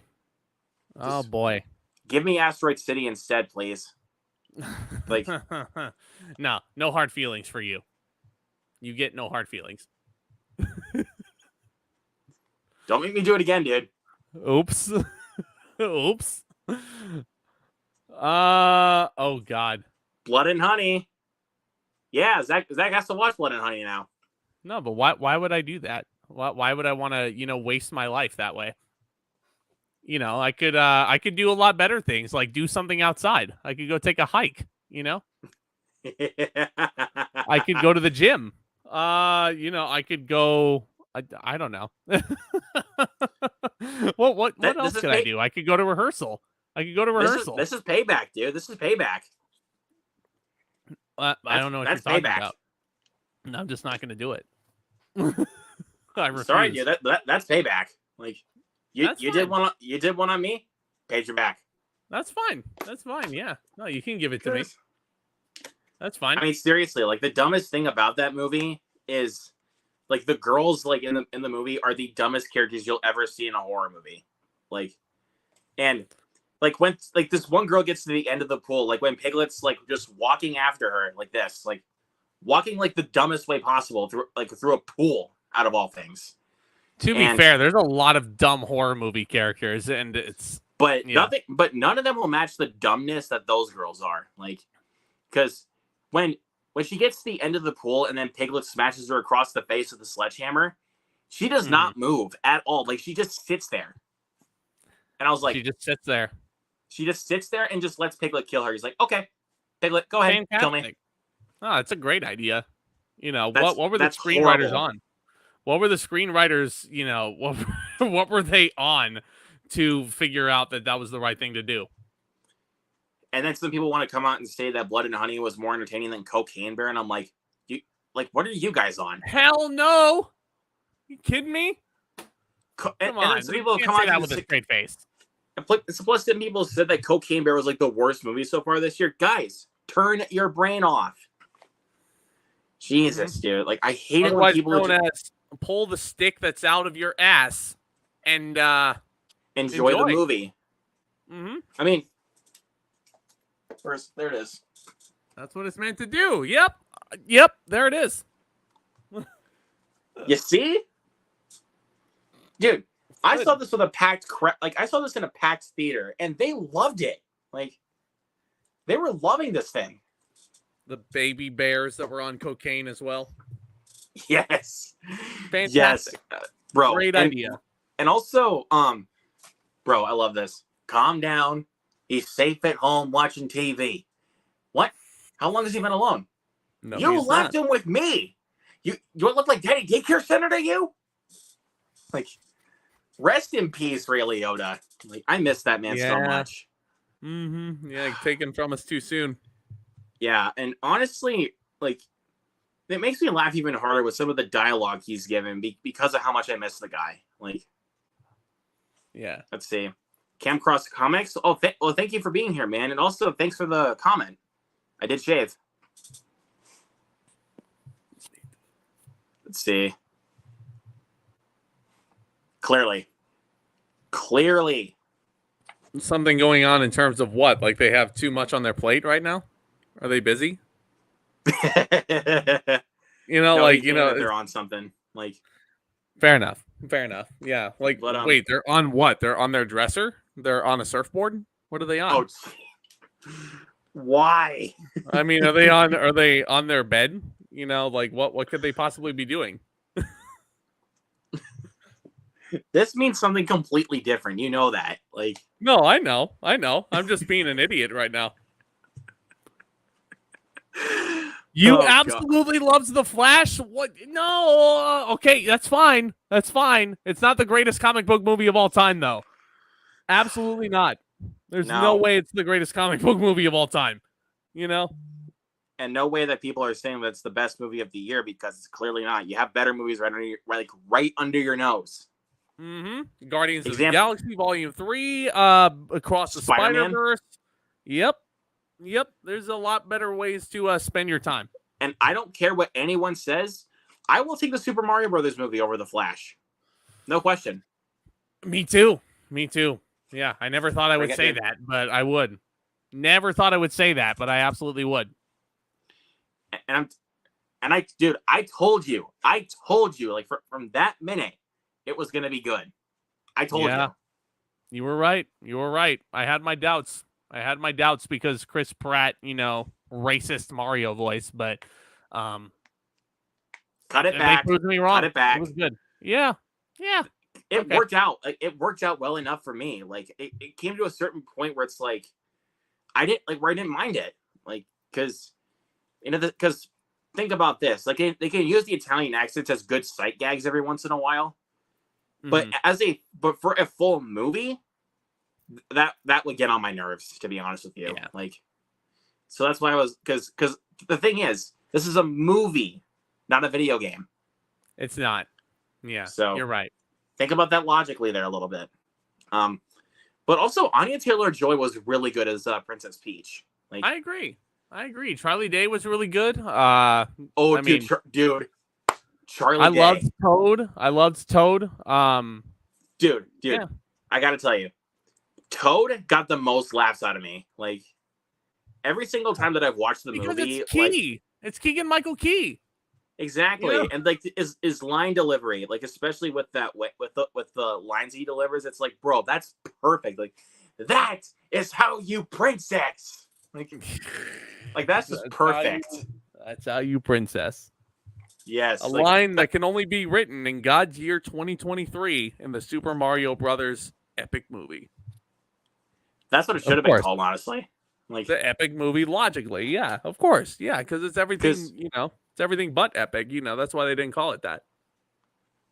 But it's clearly everything like Mario fans and like us would have wanted. Like, because it gives you every single like Easter egg, like from different Mario games that you never would have thought you had ever seen a movie. Like, and again, this is the way that Mario movies should be made now, animated. They can because think logically, a lot of the stuff that they pulled off in this movie can only work in animated form. Like the training, like the training scene, like you can only pull that off in animation. And just Mario failing constantly. I mean, even look at something like Across the Spider-Verse. Like that whole chase sequence that took like 4 years to complete, that could only be done in animated form. There's no way the MCU could have pulled that off. All due respect, there's no way they could have done that and pulled it off effectively. But yeah, 2023 so far has been pretty good for animated films. Big time. It's going to be a rough competition, but I think Across the Spider-Verse is taking it home. If Into the Spider-Verse took home the first trophy, and this movie is better, there's no way no competition. There's no way that doesn't win. I'm sorry, Elemental. There's no way Across the Spider-Verse does not win. Exactly. I don't know if Elemental is really going to get any recognition, though. To be real with you, like in regards to the Oscars, I don't think it's really going to get any recognition. I think it could. It's possible, but again, I don't know if it will though, because there's quite a bit of people out there it's kind of a divisive movie. Like, and then some people just want to come out and say, "Oh my, so it's the most unfunny kids movie I've seen. It's the worst movie of the year." I'm like, shut up. There's way, way worse movies this year. There's way worse. Far from it. Yeah. I mean, Children of the Corn exists. Like Winnie the Pooh, Blood and Honey. Fear. That's another one that exists. 65. I didn't hate it. I did not hate it. Yeah. It was. I thought it, I will agree with you. I would rather watch Elemental over 65, but I did not hate it. Like, it was fine. That is no contest. I was sitting there like, why is Adam Driver fighting dinosaurs? There's no explanation given as to why he's fighting dinosaurs or how he even got 65 million years ago. Like, is he a time traveler? What does he do for a living? What else is worse? House Party. Fuck that. And you want to know something weird about that movie? That movie was originally supposed to go to HBO Max, but the company threatened to Max now. But this was way back before it was named the Max. So I'm still speaking on HBO Max. So it was originally supposed to go to HBO Max, but I think the company that made the film was going to sue them if it didn't go to theaters. They were. So they just shoved it in theaters, and I was like, I swear to God, this film was not made for theaters at all. Like, you look at the production value of the film. Even though it is shot on locations, which I think is pretty cool, but when you really look at it, though, it looks like it was made for just like $10. Like, only 10. Looks like Jeepers Creepers Reborn was made for $5. No, it feels like they were just like, make the movie for free. Yeah, because they shot it entirely in front of a green screen. We can roast that movie though, right? Yes, we can roast it. Okay, cool. All right, yeah, that's fine. Like, we can roast it, but just the jokes on me about it. Put that aside. Yeah, that's fine. So. Oh, yeah, and also, the same director that also directed House Party remade White Man Can't Jump.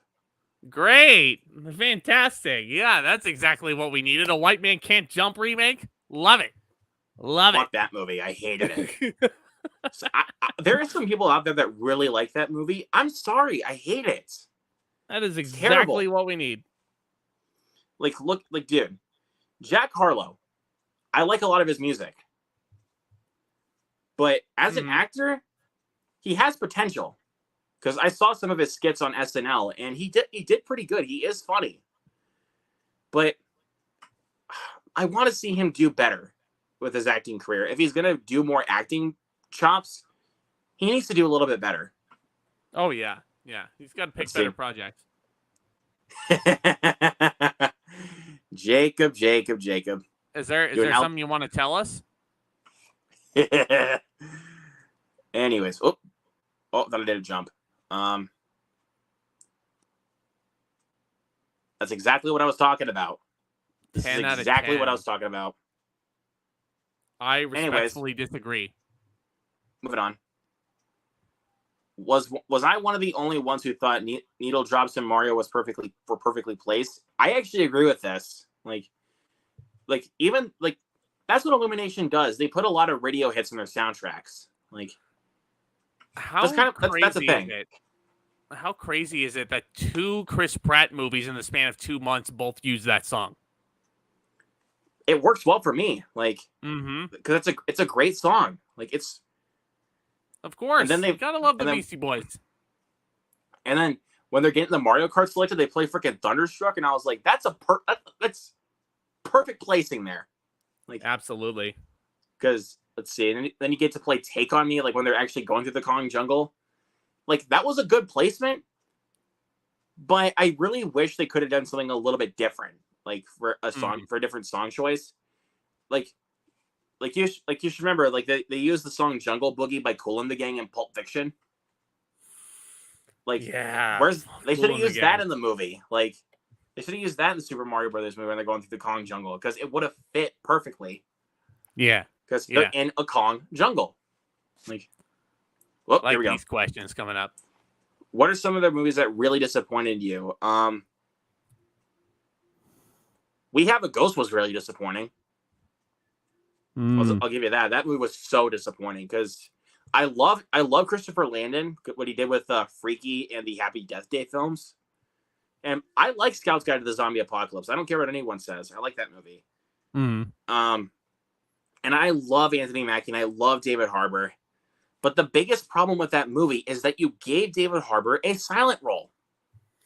That is the film's biggest problem. Like, yeah, I mean, I didn't mind that movie as much. It was a pretty disposable Netflix movie for all intents and purposes. But it was very much that like film was E.T. so disappointing. So derivative of E.T. though. Yeah, I agree. But then they added like this like Ghostbusters subplot that made no sense. Like, no, made no sense. So that's a disappointment. I'll throw Kingdom of the Crystal Skull at you. Yeah, that's a disappointing movie. Yeah. Oh, I know you like this one, Zach, but this one was a massive disappointment for me. Sick.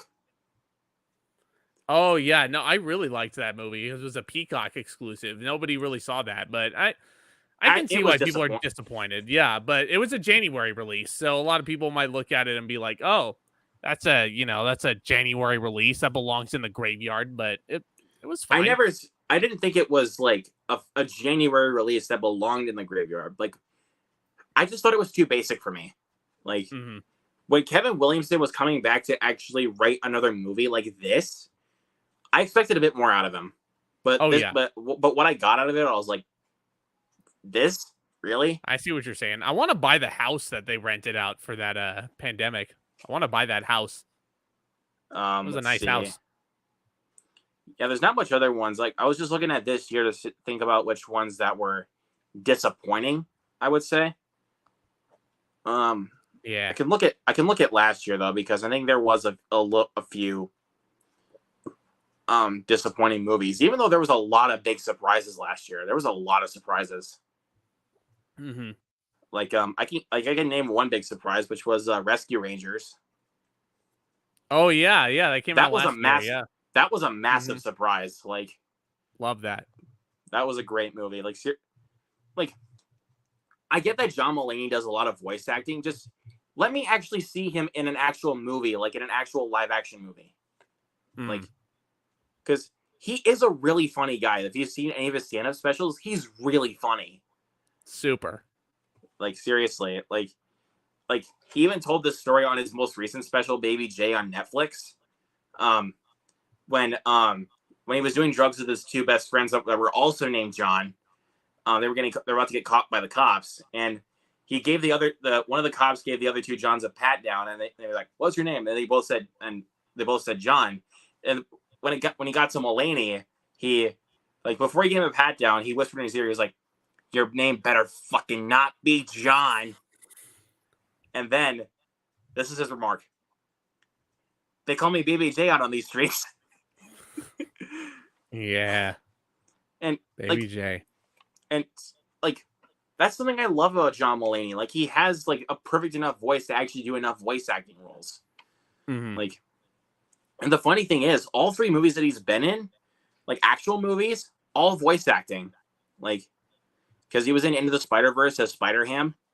Like, obviously Chip and Dale, where he played as like, that was the one where he actually got to play as the main character, and I was like, there you he go. suited it.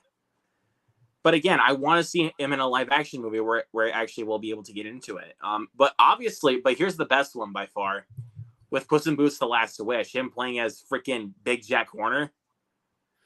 Oh God, yeah. He was so funny. Like, I thought I would come out naked, but my clothes grew too. No, that's Big Jack Horner. Yeah, that's what I was. Yeah. But then when he actually Jack eats the Horner. magic, but then when he eats the magic snacks, he actually becomes Big Giant Jack Horner. Is what you can call it, that Big Giant Jack Horner. Mm-hmm. Here was a disappointing. I mean, I was trying to look at again. I'm looking through the list. I definitely got 2 movies that come to mind from last year that definitely were disappointing. Mm-hmm.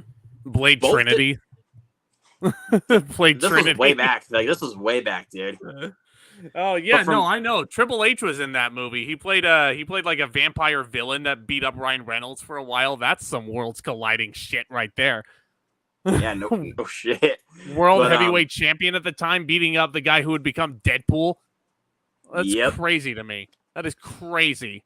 But two movies that definitely come to mind for massive disappointments: Disenchanted and Hocus Pocus 2. Miserably disappointing. Like, Hocus Pocus 2, I kind of expected to be kind of mediocre, but Disenchanted was very much a disappointment for me as well.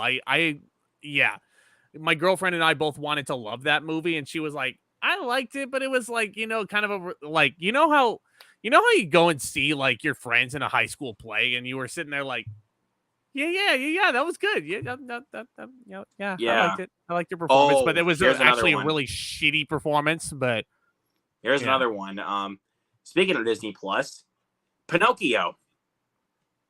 Miserably. That is that movie's miserable. Like, so the whole gimmick of Pinocchio. Let me get this straight. Pinocchio does not have to change into a human, so it kind of defeats the purpose of Geppetto's whole journey to have a son. They changed the ending, and it did not make any sense at all. They changed the ending just because. They're like, okay, yeah, this is a remake, but people have been complaining that we've been doing things all the same, and it's a shot-for-shot remake. So you know what? Pinocchio's not going to turn into a real boy. Why not? That means the whole purpose of the movie. Like, I'm not going to lie. I actually fell asleep watching that movie. I fell asleep. Like, oh man, that must have been like, that must have put you out quicker than Benadryl. It was so boring. Like, goodness gracious. Like, seriously, it doesn't even like, Robert Zemeckis. Like, what are you doing? Tom Hanks, what the hell are you doing? Why are there talking foxes walking down the street? If it's a live action remake, why not just like take the foxes out of it, and then that would make it very different. Exactly. But at least I can give it this: Tom Hanks did make a comeback this year with A Man Called Otto. I can give it that. Mm-hmm. Like, perfectly. Totally. Let's see. Right. Favorite 2023 movie and least favorite. Favorite? I think. Favorite is Across the Spider-Verse. What's yours? Yeah, so this might be actually a good one to end on because I'm getting summoned to do some other stuff around the house here. But okay, Yeah. This my least favorite movie of the year so far. I'll start off with that just so we don't end on a sour note. I would say Children of the Corn so far. I mean, here's the thing though, Luke. I haven't seen a lot of really horrible movies this year. Like my worst movies of the year list so far has only like 4 movies on it, which I honestly don't think would make a compelling video yet. But again, we still have a lot of year to go. But worst movie of the year so far for me, Children of the Corn. Really, really shitty remake. My favorite movie of the year, I know you said Across the Spider-Verse. That's number 2 for me, but number 1 is Guardians of the Galaxy 3. Lived up to the hype in every way. Yeah, it's great. But you already know my least favorite is Blood and Honey. Like, no question about it. It's terrible. Black Widow was a massive I wouldn't quite say that movie was a disappointment, though. Like, but the thing is, though, the film did come out a bit too late. Like, that's the thing. Well, and people were also overhyping it out the wazoo because everybody was like, oh, shoot, it's Marvel going back to the movie theaters after we were holed up in our houses. It's the first Marvel movie since Far From Home. Like, of course people are going to hype it up. Let's see. Anyway. What's a movie that never got a sequel? Well, by the way, what's up, Sully? Thank you for being here. What's a movie that never got a sequel but you think deserved one? Dread's a good one. Like, I don't know why we never got a sequel to it. We're not going to get a sequel to Dungeons and Dragons. That was the one I was going to say. Was that one?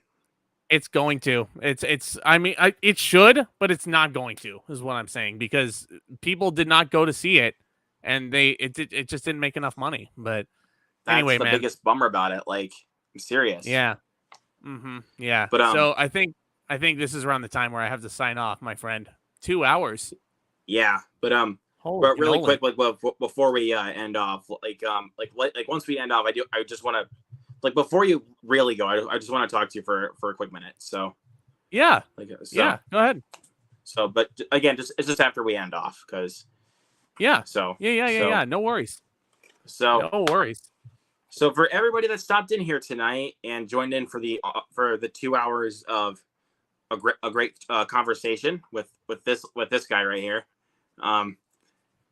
Thank you all for being here. Like, it really means a lot to us. And Zach, thank you as always, man. I'm always happy to have you here, man. Likewise, man. It was a real pleasure. It was a real treat. It's always a treat to talk to you, man. And yeah, I mean, I know there's times where we joke around and there's times where we disagree, but it's that's what friends do. We disagree a lot of the time and we joke around, but that's what we do. Yeah, for sure. It was again, dude, like, this is why I love getting to talk to guys like you, because it's like, I don't know how to describe it, man. It's just, I feel like I'm actually being like around actual friends. Like, yeah, it's like I'm talking to one of the boys. It's cool. For sure, man. It's cool. So, but yeah, you can find me at Zack Goller on Twitter. Yeah, you can find me at Zack Goller on Twitter. I talk about a lot of fun stuff over there. You can subscribe to my YouTube channel. I am on the road to 2,000 subscribers. Hopefully, you guys can help me out there. In terms of what's coming up next, of course, I reviewed all the Indiana Jones movies in the hype up to Dial of Destiny, which I'm very excited to watch. And I think I can announce on here, Luke, this is a really cool, no better time to do it than right now. I will be reviewing every Mission Impossible movie in the build up to Dead Reckoning. So that'll be a fun time. I hear that applause. Yep. I'm going to talk about every single one. It's going to be a really fun journey with you guys. Hit that subscribe button. Subscribe to Luke if you haven't already. Why the heck not if you haven't? So help him get to 500 because he absolutely deserves it. He's a hard worker. So yeah, help him out. Thanks, brother. And this is not going to be official yet, but potentially after Dead Reckoning comes out, Zach and I are thinking about doing a Mission Impossible ranking. Yeah, we're in talks to do that. Yeah, it'll be interesting. So yeah, stay tuned. It'll be fun. So thank you all so much for being here. Again, check out Zach's channel. His link is in the description below. And again, subscribe to my channel as well. Just hit that big red subscribe button if you haven't already. Just come on, guys. It's free. It's not going to do you any harm. Just subscribe to the channel. And also hit that just smashing that thumbs up. Just go boom. Right on the thumbs up. Like this? Smash yes, the like sir. Button. Yes. as hard as you can. Yes, exactly. That's what I was Smash it with whatever you got on your desk. I just grabbed the Halo figure. Smash the like button. Yeah, there you go. Let's see. Content you guys can expect from me, of course, more episodes of the show coming up. Whenever I can. I'm not promising anything, but if I do end up getting to see The Flash, I probably will put out a review for it if I can. On Monday, stay tuned on Monday at 7:30 p.m. Central Standard Time. Spoiler discussion going on for Elemental on my channel. So we're going to be talking spoilers about that with Zack Attacks Reviews. So that'll be a fun discussion. So, yep. And then we got Dial of Destiny coming up. Like, who's not excited for that movie? Like, and I don't get all the hate for it. I'm seeing a lot of people are calling it spectacular, which is, it just warms my soul. All I want is a better movie than Kingdom of the Crystal Skull. That's all I ask for. And exactly. And then what else do we got? Of course, we got Dead Reckoning, which Tom Cruise, Oppenheimer, Barbie, Haunted Mansion. Yeah, I'm so excited to watch Haunted Mansion. Blue Beetle, dude. We got Blue Beetle coming up. Yeah. There was a trailer for that came out before The Flash, and it looks fun. I like Zolomati Duena quite a bit, so I'm glad to see him. He's the reason why I'm pumped for the movie. Like, he's the reason why, because from the trailers, I was like, bro, that Cobra Kai training came in full swing. Like, oh yeah, he's getting his well-deserved due because Cobra Kai has their final season coming out, and like, give that guy more work. Give Mary Mauser more work. Because they all deserve it. Give Jacob Bertrand more work, for crying out loud. Like, yeah.